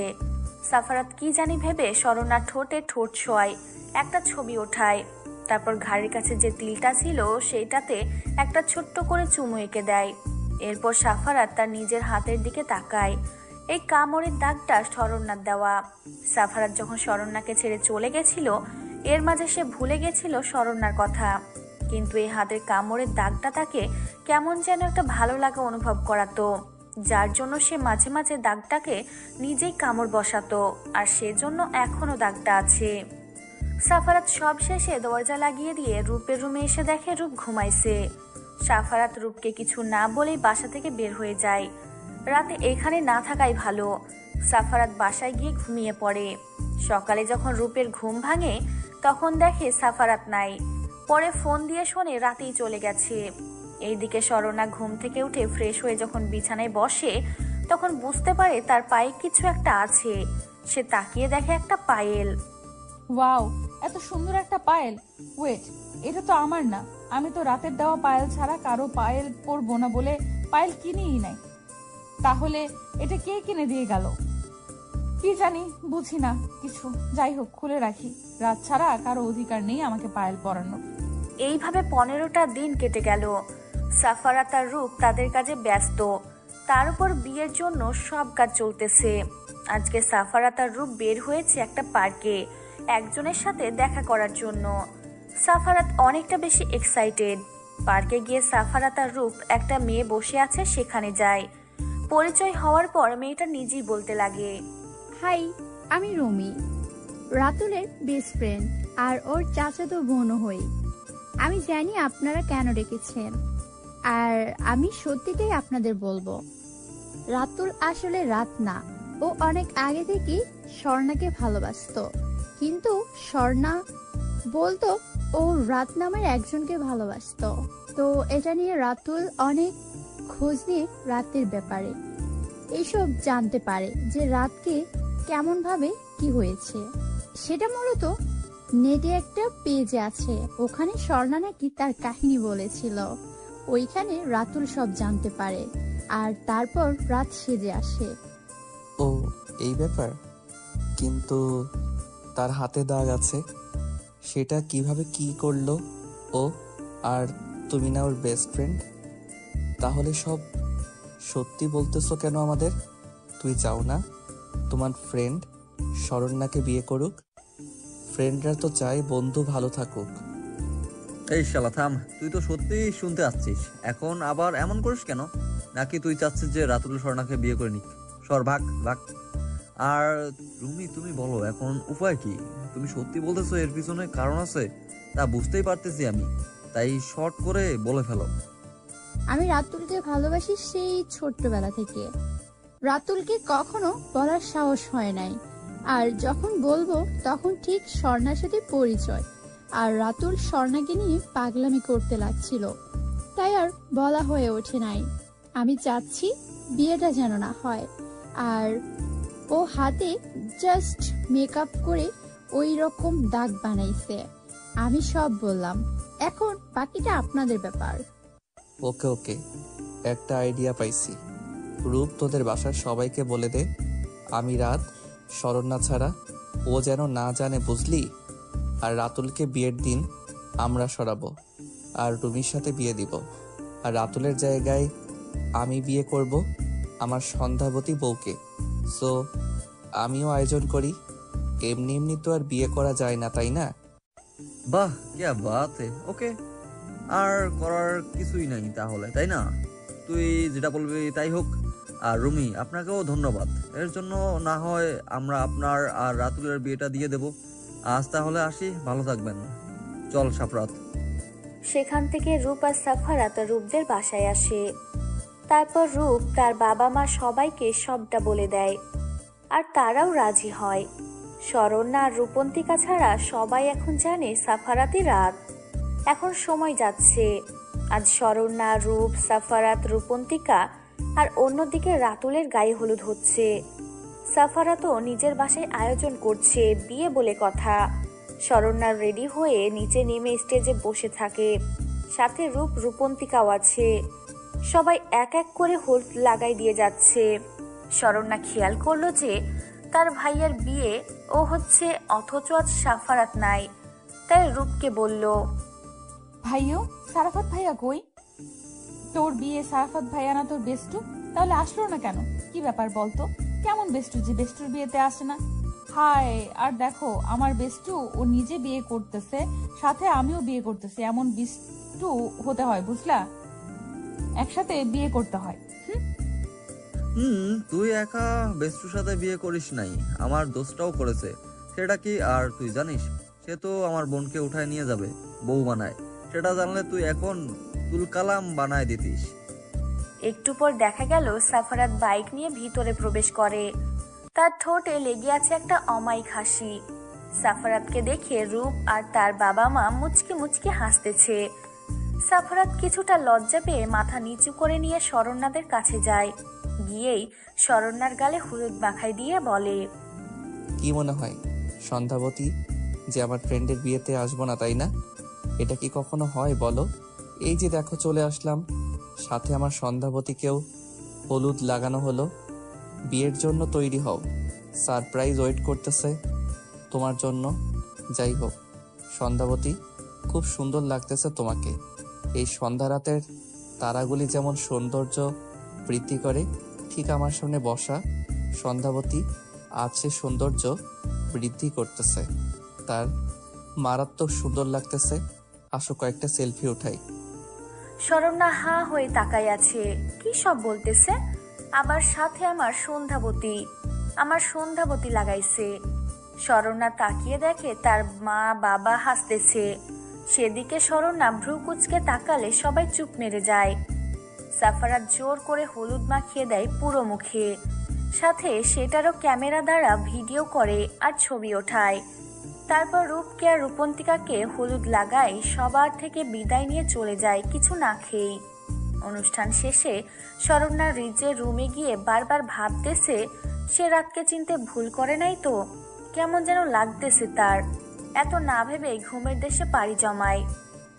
সকালে ঘুম থেকে উঠে রূপের ডাকাডাকিতে উঠে ফ্রেশ হয়ে খাওয়া দাওয়া করে নিজের রুমে বসে আছে মন খারাপ করে। এমন সময় রূপ আর রূপন্তিকা আসে। শরণ্যার মন খারাপ দেখে রূপ শরণ্যার পাশে বসে বলে, কি হয়েছে বনু, মন খারাপ কেন? আজকের দিনে এমন মুখটা পেঁচার মতো করে থাকলে হবে নাকি? আর তুই তো রাতকে পেয়ে যাচ্ছিস আর এমন ভাবে মন খারাপ করে আসিস। কি হয়েছে বল? আমরা কি কিছু করছি? শরণ্যা রূপকে জড়িয়ে ধরে ফুপিয়ে কেঁদে দেয়। হুট করে এমন করায় রূপ কিছুটা অবাক হয়। পরক্ষণে বুঝতে পারে সবাইকে ছেড়ে যাবে, এই ভেবে হয়তো কান্না করতেছে। রূপও আর নিজেকে সামলাতে পারল না, বোনকে জড়িয়ে নিয়ে কেঁদে দিল। একটু পর রূপের মা বাবা রুমে এসে এমন দেখে তারাও কেঁদে দিল। রূপন্তিকার বেচারাও মুখ ভার করে বসে আছে। হঠাৎ করে ওও কেঁদে উঠল। এবার সবাই ওর দিকে তাকালো। রূপ বলে বসে, তোর আবার কি হইলো? তুই তো এ বাড়িতে থাকবি আর তুই আবার কাঁদছিস কেন? নাকি অন্য বাড়ি যাওয়ার সুখ হয়েছে? কোনটা বলতো? ব্যাপার ভালো ঠেকতেছে না, মুখটা এমন করে রাখছিস কেন? না মানে বলছিলাম কি, আমি তো এই বাড়িতেই বিয়ে করতেছি। স্বর্ণার মতো তো সবাইকে ছেড়ে যেতে হবে না। তাহলে কি করব আমি? আমার যদি বিয়ের সময় কান্না না পাই, সবাই যদি আমাকে বিয়ে পাগলি বলে, এই ভেবেই কান্না পাচ্ছে। রূপন্তিকার কথায় সবাই হেসে দেয়। শরণ্যা রূপন্তিকাকে মারতে শুরু করে। সব সময় মজা নিয়ে বসে থাকে রূপন্তিকা। বিয়ের সময় হয়ে এসেছে। সাফারাত আসছে, সাথে তার মাও, তবে গেস্ট হয়ে। একটু পর রাতুলের বাড়ি থেকে ফোন দিয়ে জানায় বর পালাইছে। সেটা শুনে শরণ্যা কান্না না করে অবাক হয়। সে যদি রাত হয় তাহলে কখনো পালাতো না। বুঝলো ও রাত না, সব নাটক। শরণ্যা এসব ভাবতেছে, তখন শরণ্যার মা এসে বলে, স্বর্ণা মা, রেডি তো হয়ে আছিস? সবাই কানাঘুষা করতেছে যে মেয়ের বিয়ে দিতে পারলাম না, কত কি। তাই বলছিলাম কি, সাফরাত ছেলেটা তো ভালো, আমরা চাচ্ছি ওর সাথে তোর বিয়ে দিব আমরা। তুমি কি বলতে চাচ্ছ? আমি তোমাদের বোঝা হয়ে গেছি এখন? যার তার সাথে বিয়ে দিবে আমাকে? আমি রাত ছাড়া কাউকে বিয়ে করব না। যতদিন এর রাত না আসে আমি বিয়ে করব না। যাও আমার চোখের সামনে থেকে। আমি একবার যখন বলছি বিয়ে করব না তো করবই না। শরণ্যা রেগে কথাগুলো বলে। তখন রূপও রুমে চলে আসে। শরণ্যা রাজি হচ্ছে না দেখে রূপ কিছুটা রেগে যায়, তাই রাগের মাথায় বলে, হ্যাঁ, তুই আমাদের বোঝা হচ্ছিস, বয়স কম না তোর, এখন মানুষও কথা শোনাচ্ছে, সারা জীবন তোকে বসে বসে খাওয়ানোর ইচ্ছা নেই আমাদের, তাই চুপচাপ বিয়ে করে নিয়ে আমাদের শান্তিতে। তোকে নিয়ে মানুষ এর কথা শোনার ইচ্ছা আর করতেছে না। বাইরে সবাই যা নয়তো তাই বলতেছে, সেটা আমাদের শুনতে ভালো লাগছে নাকি? রূপের কথায় শরণ্যা রূপের দিকে তাকায়, তারপর কিছু না বলে তার মায়ের সাথে যায় আর বলে সে বিয়েতে রাজি। এবার রূপ কিছুটা অবাক হয় হুট করে রাজি হওয়ায়। বিয়ে শেষে শরণ্যা কারোর সাথে কথা না বলে সাফারাতের গাড়িতে উঠে বসে। সবাই বুঝতে পারে শরণ্যা রেগে আছে। রূপের কিছুটা খারাপ লাগে। এবার যাওয়ার সময় সাফারাত বলে, মা, আপনারা চিন্তা করবেন না, আমি ম্যানেজ করে নিব ওকে। আমি কোনো কষ্ট পেতে দিব না, আপনারা নিশ্চিন্তে থাকতে পারেন। আর রূপ, আমার উপর তো তোর বিশ্বাস আছে, কান্না করিস না, তোর বোন হ্যাপি থাকবে। আসি, দোয়া কর। গাড়িতে যাওয়ার সময় সাফারাত দেখে শরণ্যা অন্যদিকে মুখ করে নীরবে কেঁদে যাচ্ছে। সাফারাত মুচকি হেসে তার মাকে ইশারায় বলল যেন শরণ্যাকে সামলায়। তার মা শরণ্যার পাশে এসে শরণ্যাকে টেনে নিজের বুকে জড়িয়ে নেয়। শরণ্যাকে না দেখেই কেঁদে ওঠে। সাফারাতের মা কিছুটা অবাক হয়, এতে এত কান্না করার কি আছে, তবুও কিছু বলল না। কিন্তু সাফারাতের দিকে রাগে চোখে তাকিয়ে আছে। মেয়েটাকে সত্যি বললে কি এমন হবে?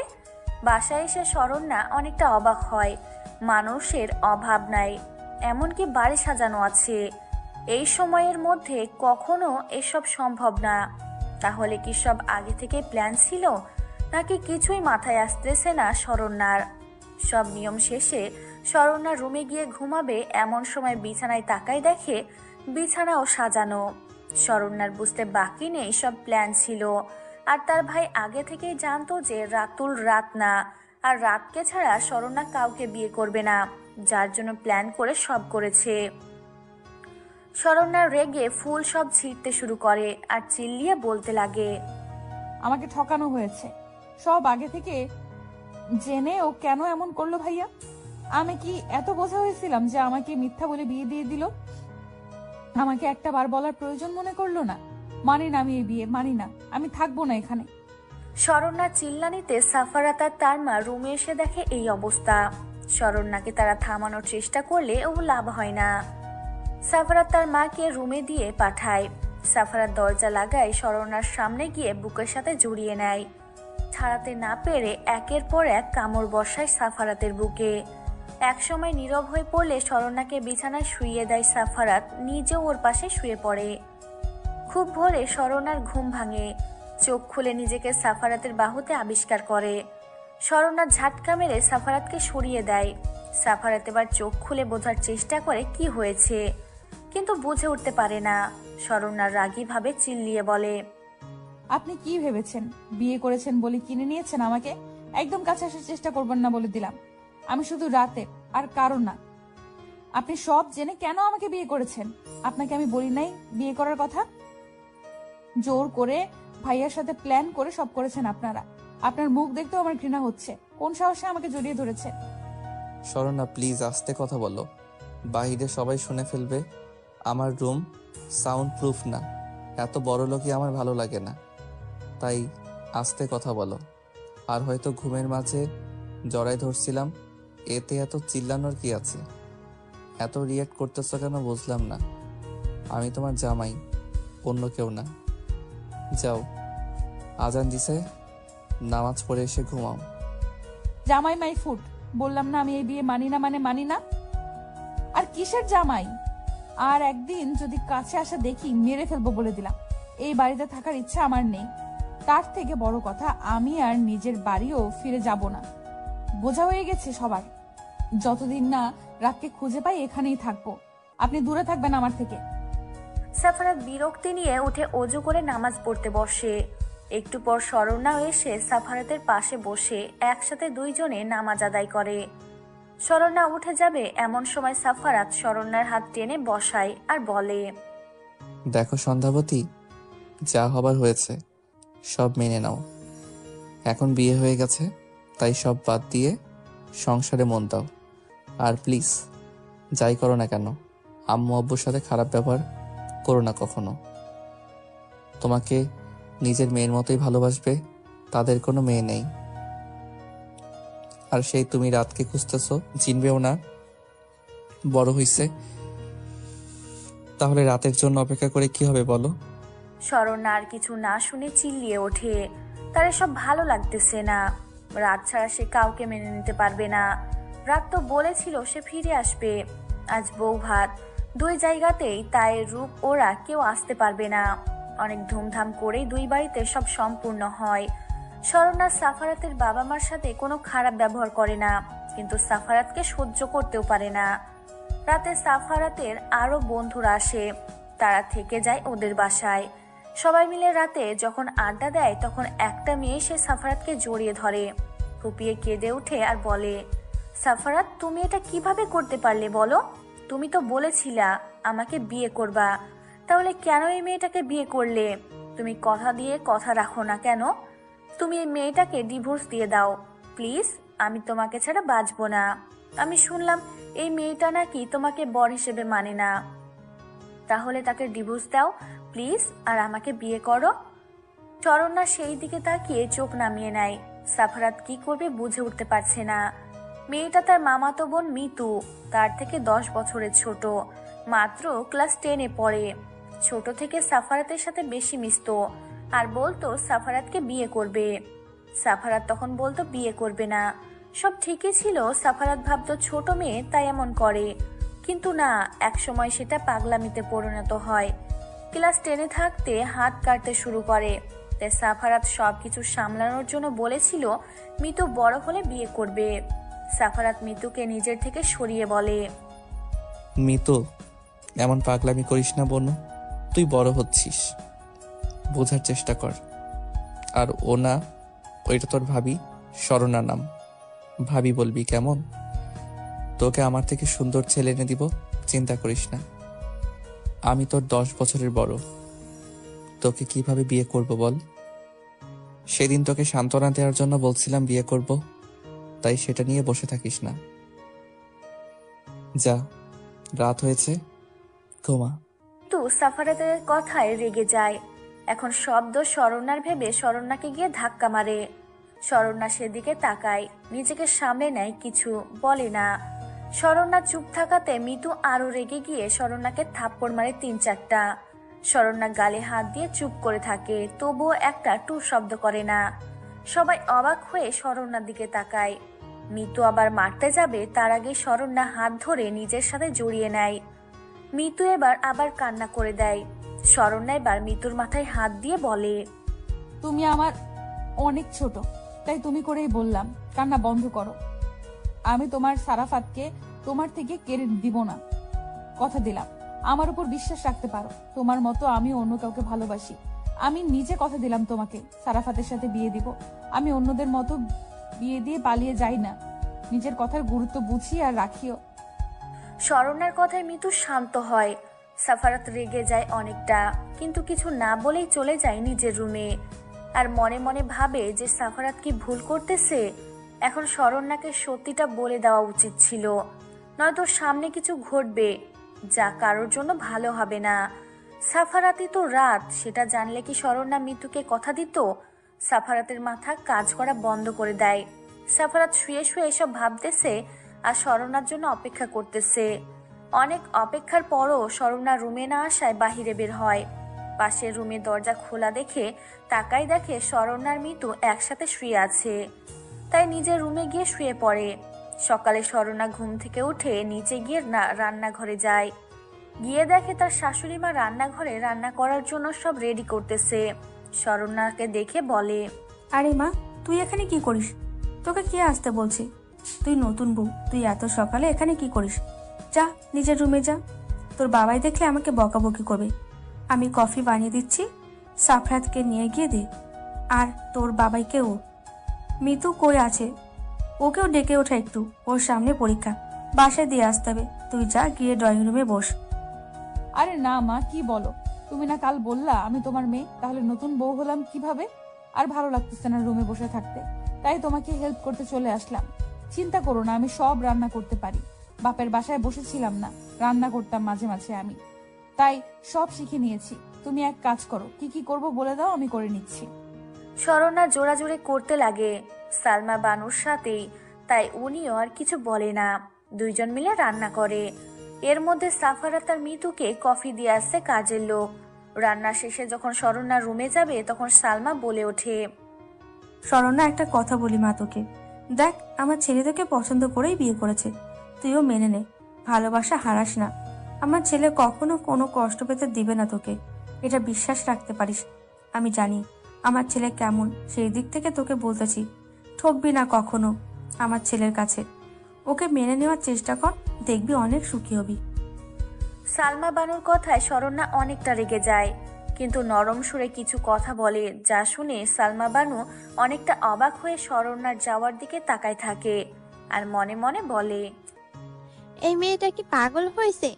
না, মানুষ ভালোবাসা ঠিক, কিন্তু এ ছোটবেলার ভালোবাসা নিয়ে পড়ে আছে, আর এই সাফরাতকে নিয়েও পারি না। বললে কি হয়, ওই রাত আর ওই মেয়ে দিন দিন যে পাগলামি করতেছে, সাফরাত সত্যি কথা না বললে কোন দিন জানি এই বাড়ি ছেড়ে চলে যাবে।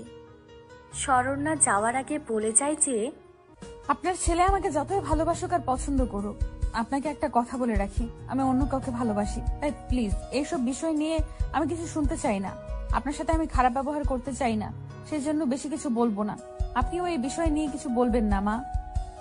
এখন শরণ্যা রুমে গিয়ে দেখে সাফারাত গোসল করে বের হচ্ছে। খালি গায়ে শুধু একটা ট্রাউজার পরা আছে। শরণ্যা চিল্লিয়ে ওঠে। সাফারাত শরণ্যার দিকে তাকায়, নিজের দিকে একবার তাকায় আর বোঝার চেষ্টা করে ট্রাউজার পরা তো আছে, তাও চিল্লাই কেন? তাহলে তো ছি। শরণ্যা চোখ খুলে আর একবার সাফারাতের দিকে তাকায় আর দেখে আয়নার সামনে দাঁড়ায় চুল ঠিক করতেছে। শরণ্যা মুখ ফসকে বলে, ছি, নির্লজ্জ। সাফারাত একবার আর চোখে তাকায় আর দেখে বলে, যাও রেডি হয়ে আসো, ওর না গোসল করে আসো, তোমার বাড়ি থেকে মানুষ আসবে তোমাকে নিতে। তাড়াতাড়ি করো, মুখটা এমন করো না গো। ফার্স্ট ও হ্যাঁ, শাড়ি পরো, গোসল করে দেখো আলমারিতে শাড়ি আছে, এসব জামা কাপড় আজকে পরার দরকার নেই। শরণ্যা কিছু না বলে মুখ বেঁকে শাড়ি বের করে নিয়ে গোসল করে বের হয়। শাড়ি পরতে পারে সেজন্য কোনো অসুবিধা হয় না, একাই শাড়ি পরে। শাড়ি পরে আয়নার সামনে দাঁড়ায়। যখন কুচি ঠিক করে তখন পিছন থেকে সাফারাত রাগী সুরে বলে, আবারও সন্ধ্যাবতী সাদা শাড়ি পরেছো? একবার বৃষ্টিতে ভিজে শরীর দেখাইছো, এমনকি শরীরের তিলটাও বাদ যায়নি দেখানোর, আজকে আবার সাদা শাড়ি? শরণ্যা কথাটা শুনে তড়িঘড়ি গাড়ির জায়গাটা শাড়ি দিয়ে ঢেকে দেয় আর রাগী চোখে সাফারাতের দিকে তাকায় বলে, ওই আপনার সমস্যা কি? চোখ নিচে নামান। এইরকম নির্লজ্জের মতো মানুষের দিকে হা করে তাকিয়েছেন কেন? ছি, লজ্জা করে না আপনার? ওয়েট, তার মানে সেদিন আপনি ছিলেন। আমার কাছে যে কোটটা আছে সেটা আপনার, ও কিন্তু তাই বলে শরীর দেখবেন? সাফারাত শরণ্যার এমন কথা শুনে জোরে হাসতে লাগে। শরণ্যা মন খারাপ করে তাকায় আছে। সাফারাত এবার চুপ মেরে যায় আর শরণ্যাকে বলে নিচে যেতে। সবাই মিলে খাওয়া দাওয়া করে। মিতু খাওয়া দাওয়া করেই বাসায় চলে গেছে। একটু পর রূপ আর রূপন্তিকা আসে, সাথে আরো কয়েকজন আসে। রূপ সরাসরি শরণ্যার কাছে এসে বসে, কিন্তু শরণ্যা অন্যদিকে মুখ ঘুরায় নেয়।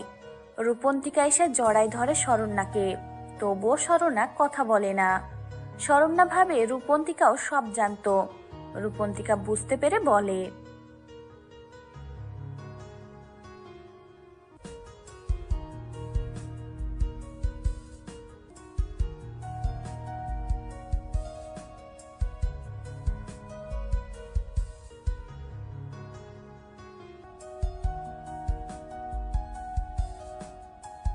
আপনারা কেন আসছেন এখানে? আমি যাব না। আসছেন, খাবেন, চলে যাবেন, আমি আপনাদের বাসায় যাব না। একদম আমার কাছে আসার চেষ্টা করবেন না কেউ। আমি তো আপনাদের বোঝা হয়ে গেছি, তো বিদায় করছেন, এখন আবার নিতে আসছেন কেন? এখন কি বোঝা মনে হবে না? তখন তো আমাকে একা খাওয়াতেই কষ্ট হতো, এখন তো আমার জামাইও আছে, আর ও আরো বোঝা মনে হবে। চলে যান সবাই, আমি কোথাও যাব না। শরণ্যা রেগে চিল্লিয়ে কথাগুলো বলে। রূপ মন খারাপ করে বসে আছে আর রূপন্তিকা কেঁদেই দেয়। রূপ কি বলবে বুঝতে পারছে না। শরণ্যা সেখানে না থেকে উপরের রুমে চলে যায় সারাদিনে একটা বারও দরজা খুলে না। বিকালের দিকে সাফারাত গিয়ে বলে সবাই চলে গেছে, তখন দরজা খুলে দেয়। সাফারাতের মা নিজে খাবার এনে শরণ্যাকে খাওয়াই দেয়। শরণ্যাও লক্ষ্মী মেয়ের মতো খেয়ে নেয়। রাতে শরণ্যা যখন শুয়ে আছে তখন সাফারাত শরণ্যাকে পিছন থেকে জড়ায় ধরে।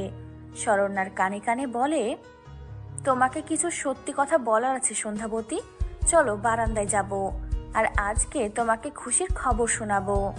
শরণ্যা ঝটকা মেরে সাফারাতকে সরিয়ে দেয় আর রাগী সুরে বলে, কোনো কিছু শোনার ইচ্ছে আমার নেই, আপনি সরেন আমার কাছ থেকে, কাল থেকে আপনি ভার্সিটি যাব, তাই বিরক্ত না করে ঘুমাতে দেন। সাফারাতকে শরণ্যা ধাক্কা দিয়ে সরাই দেয়। সাফারাত আজকে শরণ্যাকে সত্যি কথা বলতে চাইছিল, কিন্তু শরণ্যা কোনো কথাই শোনে না। সাফারাতও রাগ করে আর জোর করে বলতে চায় না। সাফারাত অন্য পাশ হয়ে ঘুমিয়ে পড়ে আর শরণ্যা নীরবে কান্না করতেছে। সাফারাত বুঝতে পেরেও কিছু বলে নাই, কি বলবে, কিছুই শোনে না শরণ্যা। আজ থেকে শরণ্যা কলেজে যাওয়া শুরু করেছে। এভাবে 3 মাস কেটে গেল। মিতুর পরীক্ষাও শেষ হয়ে গেছে। মিতু আজকে আবার সাফারাতদের বাসায় আসছে আর সাফারাতের সাথে বিয়ের কথা বলে। কেউ রাজি না হওয়ায় শরণ্যা নিজে বলে যে বিয়ে দিয়েবে ওদের। পরের দিন বাসার সবাই রাজি হয়, তবে শরণ্যা এবার কিছুটা অবাক হয়, যেখানে কেউ রাজি ছিল না সেখানে সবাই একসাথে কিভাবে রাজি হয়। শরণ্যার গুরুত্বও দেয় না। আরো 1 মাস পর বিয়ে। এই 1 মাস মিতু এখানেই থাকবে। রাতে শরণ্যা যখন ঘুমোতে যায় তখন দেখে সাফারাত নিচে শুয়ে আছে। শরণ্যা কিছুটা অবাক হয়, তাই বলেই বসে, কি ব্যাপার, আজকে নিচে শুয়ে আছেন কেন? হঠাৎ এত পরিবর্তন কিভাবে করলেন বলেন তো? উপরে শুয়ে পড়েন, অসুস্থ হয়ে পড়বেন কয়দিন পর, আবার আপনার বিয়ে। বিয়ের আগে অসুস্থ হলে তো সমস্যা, তাই না? বউয়ের সাথে রোম্যান্স করতে পারবে না। এক বউ তো রোম্যান্স করতে দেয় না, আর এক। শরণ্যা আর কিছু বলতে পারে না। সাফারাত চিল্লিয়ে ওঠে। শরণ্যা নস্টপ বক বক শুনতে তার ভালো লাগতেছে না। সাফারাতের ঝাড়ি খেয়ে শরণ্যা ভ্যা ভ্যা করে কেঁদে দেয়। তারপর চোখ মুখে সাফারাতের কাছে গিয়ে হাতে কোমর দেয়। সাফারাত মুখ ফসকে বলে, ছোটবেলার স্বভাব এখনো গেল না। শরণ্যা ভ্রুকুচকে সাফারাতের দিকে তাকায়। সাফারাত শরণ্যাকে ধাক্কা মেরে সরাই দেয়। শরণ্যা কিছু না বলে বিছানায় শুয়ে পড়ে। পরের দিন সকালে শরণ্যা দেখে সাফারাত আর মিতু দুইজন মিলে হেসে হেসে গল্প করতেছে। শরণ্যা বিরক্ত হয়ে রুমে যায়। সাফারাত সেদিকে তাকায়, মুচকি হাসে। রাতে 11টার সময় সাফারাত রুমে আসে। তখন শরণ্যা মাত্র সাফারাতের ডায়েরিতে হাত দিতে গেছিল। সেটা দেখে সাফারাত শরণ্যার গালে 2টা চড় বসায়। শরণ্যা অবাক হয়ে সেদিকে তাকায় আছে। তোমার সাহস হয় কিভাবে আমার ডায়েরিতে হাত দেওয়ার? তুমি আমার ওয়াইফ না, কয়দিন পর ডিভোর্স দিয়ে দিব, তাই এই অধিকার আমাকে দেখাতে এসো না। আমার ডায়েরিতে হাত দেওয়ার চেষ্টা করবা না বলে দিলাম। আমাকে এতটা ভালো ভেবো না, যতটা ভালো ততটা খারাপ আমি। শরণ্যা উল্টো সাফারাতের গালে 2টা কামড় বসায় দেয়। তারপর সাফারাতের হাতে কামড় দিয়ে রাগে সুরে বলে, ওই তুই কি ভাবছিস আমি অবলা নারী? তুই চর মারবি আর আমি কিছু বলবো না? আমি তেমন মেয়ে না, ওকে? তুই ডায়েরির বাহিরে রাখছিস কেন? সেই জন্যই তো আমি পড়তে চাইছিলাম। কি এমন বাল আছে এই ডায়েরিতে যে আমার হাত দেওয়া যাবে না? আর কি বা আছে জানা আছে আমার? কোনো এক মিথ্যা নাটক, যেটা কেউ একজন এত বছর ভালোবাসা ভেবে কষ্ট পেয়ে সবাইকে কষ্ট দিয়ে আসছে। সাফারাত শরণ্যার কথায় মাথা উঁচু করে শরণ্যার দিকে তাকায়। তার মাথায় ঢুকলো না এই কথার মানে। শরণ্যা সাফারাতের দিকে তাকিয়ে কেঁদে দেয়। হাত দিয়ে রক্ত বের হচ্ছে, এমনকি সাফারাতের চোখেও পানি। শরণ্যা তাড়াতাড়ি মলমানে সাফারাত রেগে যায়। এত জোরে কেউ কামড় দেয় নাকি? তার উপর আবার নিজেই কান্না করতেছে। সাফারাতের মনে হয় ছোটবেলার কথা, যখন সাফারাতকে কামড় দিয়েছিল তখন রক্ত বের হচ্ছিল। সেটা দেখে শরণ্যা নিজের কান্না করে দিয়েছিল। সাফারাত শরণ্যা থেকে মলম কেড়ে নেয় আর বকাবকি করে শরণ্যা মন খারাপ করে বিছানায় শুয়ে পড়ে। সকালে শরণ্যা ঘুম থেকে উঠে অনেকটা অবাক হয়। সারা বাড়ি সাজানো আছে। তার থেকে বড় অবাক হয় সাফারাত তার সামনে একটা পেপার এগিয়ে দেয়। সেটা হাতে নিয়ে যা দেখে সেটা দেখে শরণ্যা অবাকের চরম পর্যায়ে যায়। Divorce paper? ইয়েস সন্ধ্যাবতী। ও সরি সন্ধ্যাবতী বলার মতো অধিকার আমার নেই। হ্যাঁ, এটা ডিভোর্স পেপার। আমার একটা বউ থাকা অবস্থায় কখনো অন্য কাউকে বিয়ে করতে পারি না, তাই না? সেজন্য ডিভোর্সের ব্যবস্থা করে দিছি। আমার সই করা আছে, এখন তুমি সইটা করে দাও। আর 3 দিন পর বিয়ে। আজ মেহেদি, সন্ধ্যাকাল হলুদ, পরের দিনের বিয়ে, তাই এখন থেকে সব সাজানো হয়ে গেছে। ফার্স্ট সই করো। স্বর্ণা প্রচুর রাগ উঠতেছে, মন চাচ্ছে এখানে পেপারটা ছিঁড়ে ফেলতে, কিন্তু সেটা করতে ও রাগ লাগতেছে। তখনই দেখে রূপবন্তিকার, এমনকি তাদের বাড়ির সবাই আসছে সাফারাতের বিয়ে খাওয়ার উদ্দেশ্যে। স্বর্ণা এখনো কারোর সাথে কথা বলে নাই। সাফারাত তাড়া দিচ্ছে বারবার সই করার জন্য। স্বর্ণা একবার চোখ বন্ধ করে জোরে নিঃশ্বাস নিয়ে সই করে দেয়। সাথে সাথে সাফারাত পেপারটা কেড়ে নেয়। তারও রাগ উঠতেছে, কিন্তু কিছু করার নাই। পিছন থেকে রূপ ডেকে ওঠে, শরণ্যা, তুই মনে রাখিস কত বড় ভুল করলি। এর মাসুল তোকে দিতে হবে। মানুষ চিনতে ভুল করলি তুই। তুই পারতি নিজেকে সাফরাতের সাথে মেনে নিয়ে চলতে, কিন্তু সেটা না করে বিচ্ছেদ করলি। বিচ্ছেদ কিন্তু সুখের না। জীবনের সিদ্ধান্ত নিতে গিয়ে তুই ভুলটাই নিলি। স্বর্ণা কথাগুলো শুনে মুচকি হেসে রুমে গিয়ে তার ড্রেস চেঞ্জ করে রুম থেকে বের হয়। এখানে তার নিজস্ব কোনো কাপড় নেই, সব সাফারাতের দেওয়া, তাই সে কোনো জামাই নেয় না। শুধু গায়ে পরে থাকা 3 পিস আর নিজের ফোনটা হাতে নিয়ে বের হয়। সবাই তাকায় বুঝতে পারে স্বর্ণা বাড়ি ছেড়ে যাচ্ছে, তবে কেউ বাধা দেয় না। মিতু দৌড়ে স্বর্ণার সামনে এসে দাঁড়ায়। কিছু বলতে গেলে সাফারাত বাধা দেয়। স্বর্ণা মিতু এর গালে হাত দিয়ে বলে, মৃত্যু সুখে থেকো, আর আমার সরি তোমার সারাফাতকে সুখে রেখো। আমি কি বলেছিলাম তোমাকে যে আমি কথা দিয়ে কথা রাখি, আমি অন্য কারো মতো না। কিন্তু দেখো, তোমার প্রিয় জিনিসটা তোমাকে উপহার দিলাম। দুজনেই ভালো থেকো, আমি আসি।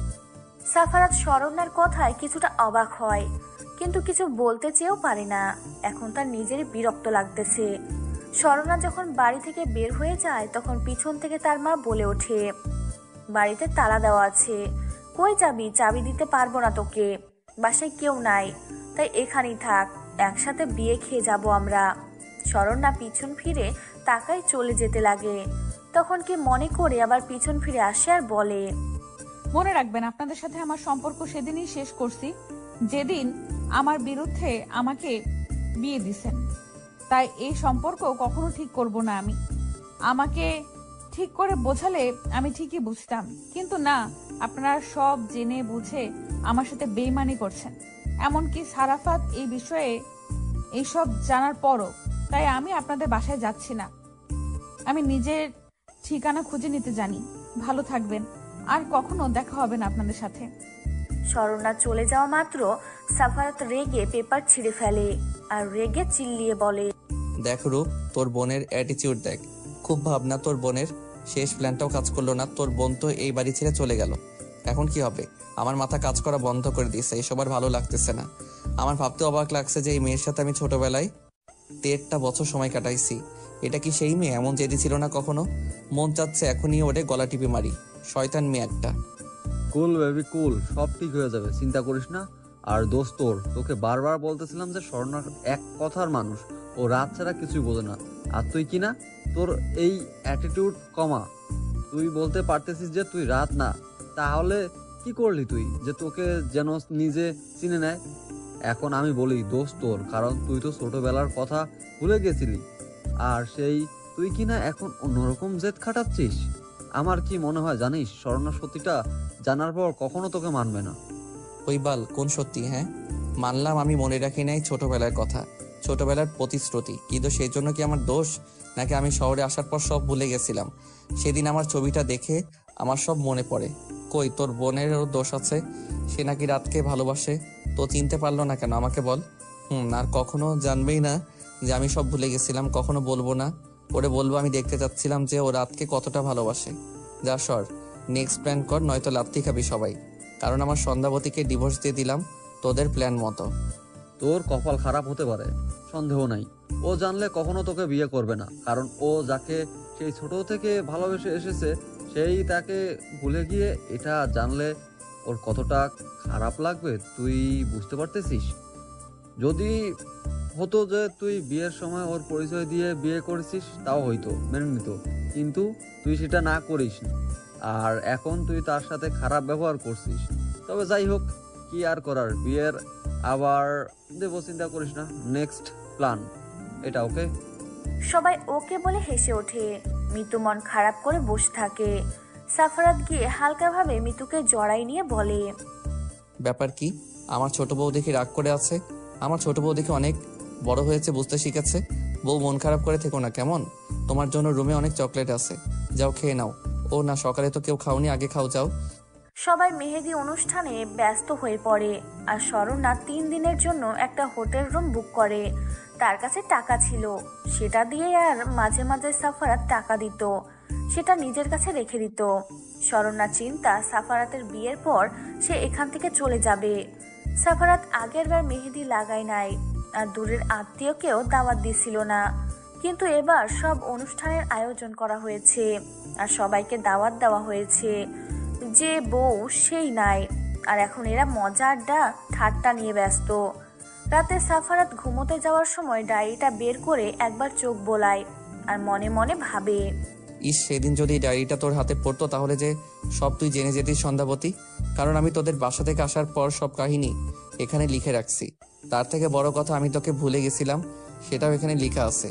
এর জন্য আমি আমার সন্ধ্যাবতীর গায়ে হাত তুলতে বাধ্য হয়েছিলাম। সেদিন আমার সন্ধ্যাবতীর কতটা কষ্ট হয়েছিল সেটা আমি জানি, কিন্তু কিছু করার ছিল না আমার। আমাকে মাফ করে দিও সন্ধ্যাবতী। যতটা কষ্ট দিয়েছি তার থেকে বেশি ভালোবাসি তোমাকে, আর আগলে রাখতে চাই আমি। আর মাত্র কয়টা দিন, এবার আর ভুল করবো না, আগলে রাখবো তোমাকে, সব সত্যি বলে দিব। সকালে সাফারাত ঘুম থেকে উঠে নিচে গিয়ে দেখে সব আত্মীয় চলে আসছে। রাতে হলুদ অনুষ্ঠান, এখন সবাই মিলে নাচ গান করতে লাগে। সবাই হেসে হেসে কাজ করতে শুরু করে। এবার অফিসের কিছু মানুষকেও ইনভাইট করা হয়েছে। রাতে সাফারাতের হলুদ সন্ধ্যা কমপ্লিট হয়ে যায়। কাল সন্ধ্যা বিয়ে হবে, আর এবার বৌভাত করবে না, পরের দিন বিকালে। সাফারাত চিন্তায় আছে, তাকে তো শরণ্যা পছন্দ করে না, তাহলে কি তাদের প্ল্যান কাজ করবে? এদিকে রূপ তাকে চিন্তা করতে বারণ করে, আর বলে এই প্ল্যান কাজ না করলে এই প্ল্যান কাজে আসবে। এবার সাফারাত ফিক করে হেসে দেয়, তার আর চিন্তা নাই। অপরদিকে শরণ্যা মনে মনে বলতেছে, রাত, আমার রাত, তুমি সত্যি কথা দিয়ে কথা রাখো না, না হলে কি কি থেকে কি ও বেইমানি করতে বলো। আমার রাত তো এমন ছিল না। রাত, সরি, হ্যাঁ সারাফাত, তোমারও তো নিশ্চয়ই এতক্ষণে বিয়ে হয়ে গেছে। তাহলে তাহলে আমার বেঁচে থেকে কি বা লাভ বলো? শরণ্যা নতুন একটা ব্লেড বের করে চোখ বন্ধ করে বাম হাতে একটা টান দেয়। চোখ খুলে দেখে রক্ত পড়তেছে, তবে এতটাও গভীরভাবে কেটে যায় নাই বুঝতে পারলো। আবার একটা জোরে টান দেয়, রক্তের ছিটা এবার গড়িয়ে পড়তে লাগে। সাথে চোখের পানি আর একটা টান দিবে তার আগেই ফোন বেজে ওঠে। ফোনের দিকে তাকায় দেখে একের পর একটা ফোন আসতে লাগছে, প্রায় 20টা প্লাস ফোন হয়ে গেছে।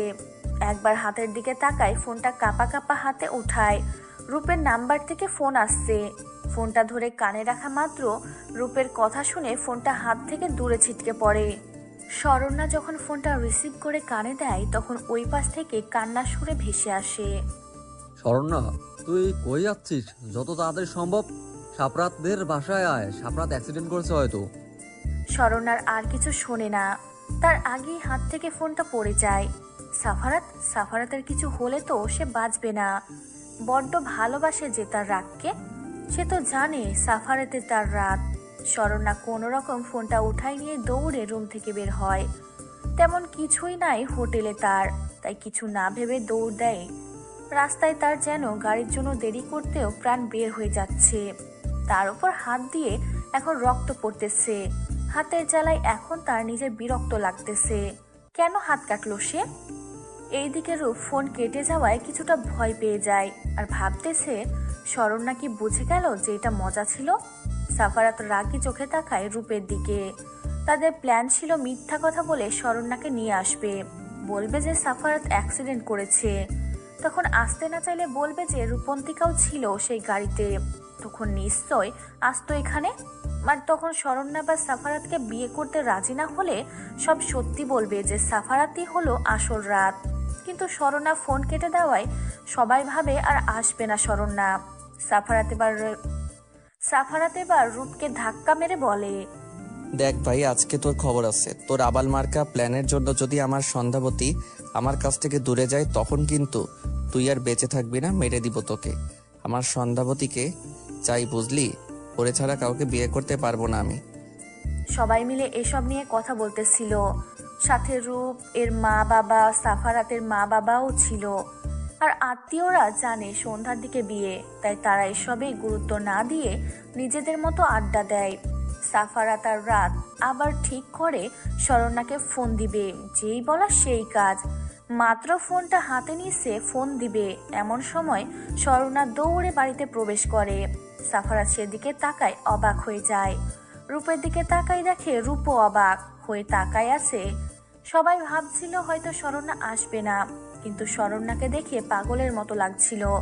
শরণ্যা দৌড়ে সাফারাতের কাছে এসে জড়িয়ে ধরে হাউমাউ করে কান্না করে দেয়। সবাই যেন কোনো ঘোরের মধ্যে আছে। যে মেয়ে কিনা সাফারাতকে পছন্দ করে না, সেই অ্যাক্সিডেন্টের খবর শুনে দৌড়ে চলে আসছে। শরণ্যা সেই কখন থেকে কেঁদে যাচ্ছে। এবার সাফারাত বুঝতে পারে তার পিঠে কিছু পড়তেছে।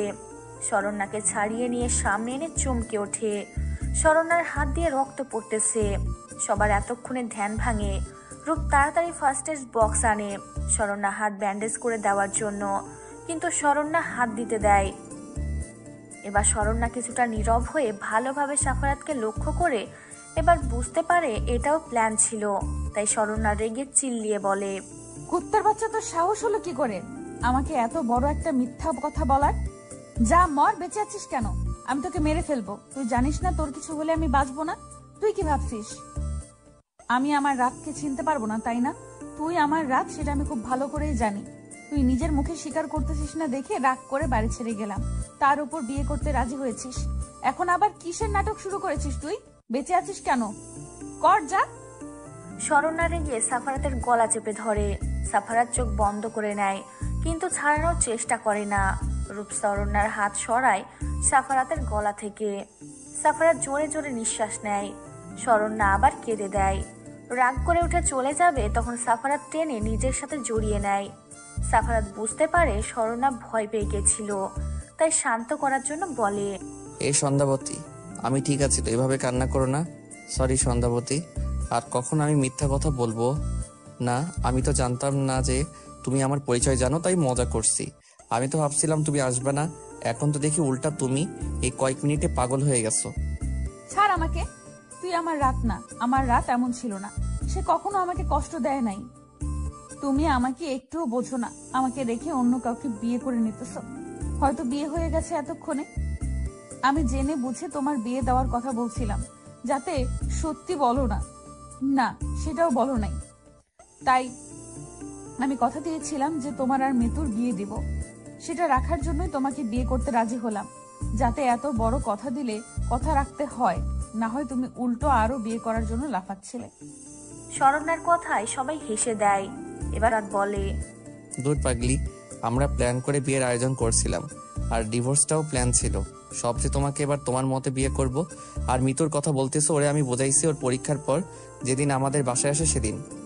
ফ্ল্যাশব্যাক।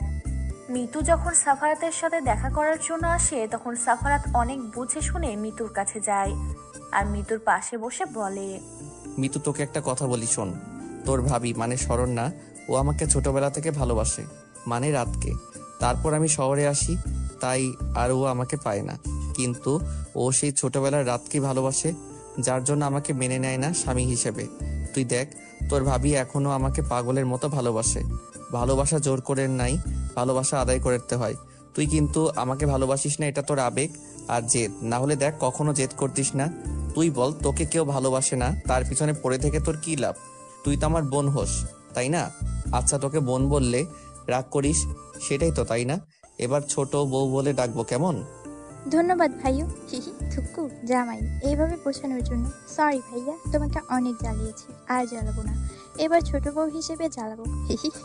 আচ্ছা ভাইয়া, একটা প্ল্যান করি। তুমি আমাকে বিয়ে করতে মানে ভাবি তো তোমার আমার সাথে বিয়ে দিতে চাইবে। প্রথমে রাজি হবা না, পরে রাজি হবা। আমরা ভাবির সাথে গেম খেলবো, পরে বিয়ের দিন ভাবিকে তুমি বলবা তুমি রাত। তারপর তোমরা আবার বিয়ে করবা, কারণ তখন আমি বিয়েতে ছিলাম না, আনন্দ করতে পারিনি। Please please. বর্তমান। সাফারাত বলতে লাগে, তাই আমিও আর না করতে পারিনি ওর কথা রাখার জন্য এসব প্লেস, বুঝলে? আর তুমি হাত কাটবা সেটা কে জানতো? কি অবস্থা হয়েছে হাতের বলো তো? এমন পাগলামি কেউ করে নাকি? আর তুমি যখন জানতে যে আমাকে বলো নাই কেন? আর কবে জানতে পারছো যে আমি রাত? সাফারাত আর কিছু বলতে যাবে, কিন্তু তার আগেই একটা চড়ের শব্দে সেদিকে তাকায় যে কে কাকে চড় মারছে। সাফারাত সেদিকে তাকায় অবাক প্লাস ভয় পেয়ে যায় আর ঢোক গিলে উঠে পড়ে পালানোর জন্য, কারণ চড়টা শরণ্যা মারছে, তাও আবার রূপের গালে। সাফারাত ভালোভাবেই জানে শরণ্যা যদি রূপকে মারতে পারে তাহলে তাকে কামড় দিয়ে শেষ করবে। এই ভেবে সাফারাত উঠে দৌড় দেয় নিজের রুমে। এইদিকে শরণ্যা রেগে আছে রূপ ফোন দিয়ে মিথ্যে বলল কেন, যার কারণে ছোট হয়ে রূপের গায়ে হাত তুলেছে। রূপ বোকার মতো তাকায় আছে শরণ্যার দিকে। রূপ কিছু বলতে যাবে তার আগেই শরণ্যা পাশ থেকে একটা লাঠি উঠায় নেয়। সেটা দেখে রূপ দৌড় মারে। এবার শরণ্যা ফিরে মিতুর দিকে তাকালে মিতুও দেয় এক দৌড়। রূপন্তিকা ভাবতেছে সে কি করবে, বেচারা ভয় কেঁদে দেয়। এবার সবাই পেট চেপে হাসতে শুরু করে। শরণ্যাও এবার হেসে দেয়, হাসতে হাসতে নিচে বসে পড়ে। কিছুক্ষণ পর সাফারাত উকি দিয়ে দেখতেছে যে নিচে সব নীরব হয়েছে নাকি। দেখে সবাই বসে গল্প করতেছে। তখন সাফারাত নিচে আসতে যাবে, সেই সময় রূপও নিচে আসতেছিল। দুইজন ধাক্কা লেগে ধড়াম করে নিচে পড়ে। সবার মাঝে আর এক দফা হাসির রোল পড়ে যায়। সাফারাত আর রূপ দুইজনকে বকাবকি করে নিচে এসে সবার সাথে বসে। ওই কাজী সাহেব আছে, চল আগে তোদের বিয়েটা দেওয়া হোক। বাহ কি ভাগ্য, দুইবার তোরা বিয়ে করতেছিস। আহা আমি যদি পারতাম। আচ্ছা সব পরে, আর শোন না, এখন বেঁকে না বসে যা সেজে গুজে আয়, পার্লারের লোক আছে, তাড়াতাড়ি কর। সাপরাত তুইও যা, রেডি হয়ে আয়, আর কেউ বাদরামি করবি না। শরণ্যার সাফারাত লক্ষ্মী ছেলে মেয়ের মতো উঠে চলে যায়।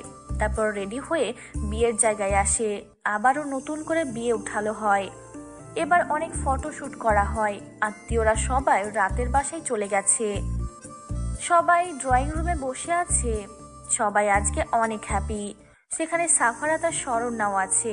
তখন শরণ্যাকে রূপন্তিকা বলে, শরণ্য, এটা বল যে তুই কিভাবে জানতে পারলি যে সাফারাত ভাইয়াই তোর রাত? কারণ আমি নিজেও জানতাম না এটা। ভাইয়ার মেহেদি অনুষ্ঠানের দিন জানতে পারছি, সবাই জানতো, জেনে তোর সাথে বিয়ে দিয়েছিল। জানিস না, আমাকে বলে নাই। কারোর সাথে কথা বলবো না রে আমরা, কেমন? কইলাম না কারো লগে কথা। আর শোন, কিভাবে জানতে পারছি আমি? সেটা বিয়ের একদিন পরের কাহিনী, যেদিন রূপ ওরা সাফারাতদের বাসায় আসে। কিন্তু শরণ্যা রুমে গিয়ে দরজা লাগাই দেয়। তখন তার সামনে সাফারাতের ডায়েরিটা পড়ে খুলে পড়ে। বুঝতে পারে এটা রাত। তার থেকে বড় কথা, সাফারাতের কিছু মনে ছিল না বলতে তার কোনো গুরুত্ব ছিল না, মানে ভুলে বসছিল। আমি রাতের ডায়েরি পড়ে সব বুঝতে পারি। তার থেকে বড় কথা, সারাফাতের উপর আমার সন্দেহ হয় সেদিন থেকে, যেদিন আমাদের বাসায় গিয়েছিল। ওর হাতে কামড়ের দাগ দেখতে পাইছিলাম। তারপর আমার রুমে নূপুর পাইছিলাম। সব মিলে সারাফাতের উপর সন্দেহ হয়। কিন্তু পরে ভাবি, তাহলে আমাকে বলে না কেন যে সেই রাত? কারণ তার সামনে তো রাতের ব্যাপারে কথা বলছি আমরা। পরে রাতুল নিজেকে রাত বলে দাবি করে। আমিও সারাফাতকে পরীক্ষা করার জন্য বিয়েতে রাজি হই। কিন্তু না, বুঝলাম সারাফাত রাত না, কারণ কোনো রিয়াকশন করতো না। পরে আমি জানতাম না, এরা প্ল্যান করে আমার সাথে সারাফাতের বিয়ে ঠিক করে। বিয়ের দিন রাগ লাগছিল আমাকে না বলে এত কিছু করার জন্য, তাই কারোর সাথে যোগাযোগ রাখছিলাম না। তো আমাকে এমন ইগনোর করতে কেন? কি একটা ব্যবহার করতে আমার সাথে? তাহলে জেনে বুঝে এত কিছু? আমি ভাবতেছিলাম যে তুমি নিজে আমাকে চিনে নাও, তুমি নাকি ভালোবাসো আমাকে, সেজন্য। একদিকে আমি অন্য কথা ভেবে বসেছিলাম যে তুমি চিনবা, আর একদিকে তুমি ভাবতে যে আমি নিজে স্বীকার করি। হাই রে, তুমি পাগল ছাড়া কিছু না, সেটা কি জানো? তোমার 5 বছর বয়সের ছবি আমার কাছে থাকলেও তোমার যখন 11 বছর বয়সের, তখন তো তোমার সাথেই ছিলাম। তো তোমার চেহারা কতটা মিল আছে চিনতে পারবো না কেন?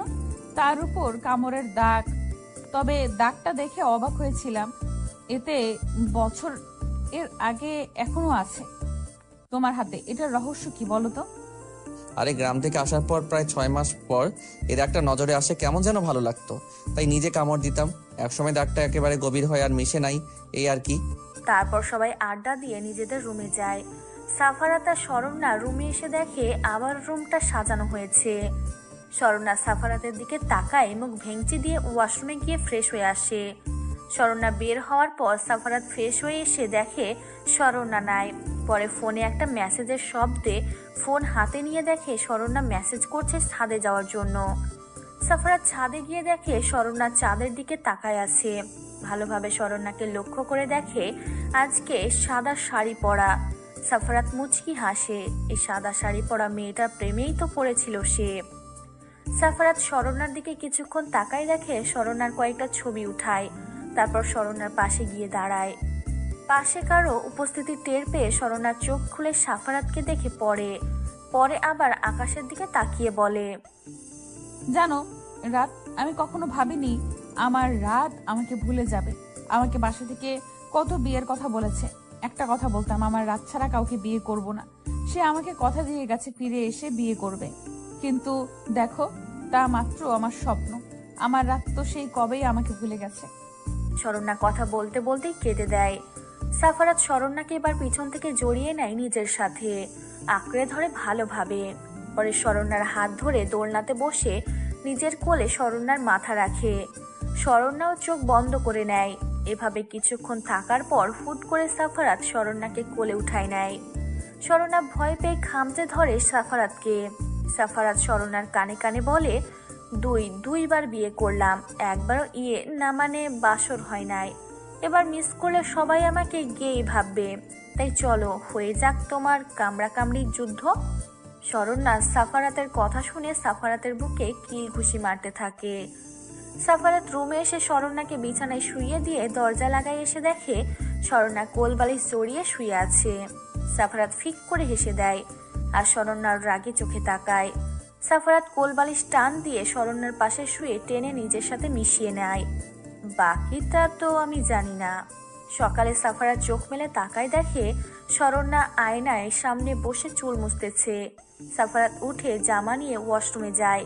বের হয়ে শরণ্যার পিছন থেকে জড়িয়ে নিয়ে বলে, এই বাসর তুমি আমার সাথে করেছো নাকি আমি তোমার সাথে? সেই ছোটবেলার অভ্যাস এখনো যাই নাই তোমার? সারা রাত কামড়ে আমার শরীরের কি অবস্থা করেছো দেখো তো। পানি পড়লে জ্বলতেছে সারা শরীর। এরপর বুঝাবো কামড় কাকে বলে, দেখে নিও। সাফারাতের কথায় শরণ্যা বাচ্চাদের মতো মুখটা করে। সেটা দেখে শরণ্যাকে তার দিকে করায়। এবার শরণ্যা দুই হাতে সাফারাতের গলা জড়াই ধরে বলে, তোমার সন্ধ্যাবতী আমি।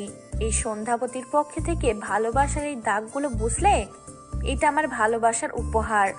ভালোবাসি, খুব ভালোবাসি তোমার সন্ধ্যাবতী তোমাকে। সাফারাত শরণ্যার কপালে চুমু দিয়ে বলে, আমার দেখা সেই সন্ধ্যা রাতের সন্ধ্যাবতী সাদা শাড়িতে তোমাকে যেন এক কল্পনার রাজ্যের পরীর মতো লাগতেছিল। সেই ছোটবেলায় এই আমার সন্ধ্যাবতীর প্রেমে পড়েছিলাম। বাচ্চাদের মতো তোমার কাছে আবদার করেছিলাম আমার বউ হবে, আর তোমাকে সন্ধ্যা রাতে দেখার জন্য নামটা দিয়েছিলাম সন্ধ্যাবতী, আমার সন্ধ্যাবতী। ভালোবাসি তোমার বাচ্চার বাবা হওয়ার জন্য হলেও সারা জীবন তোমাকে পাশে চাই। দুইজনেই হেসে ওঠে সুখের হাসি। ভালোবাসা ভালোবাসে তাহার সন্ধ্যা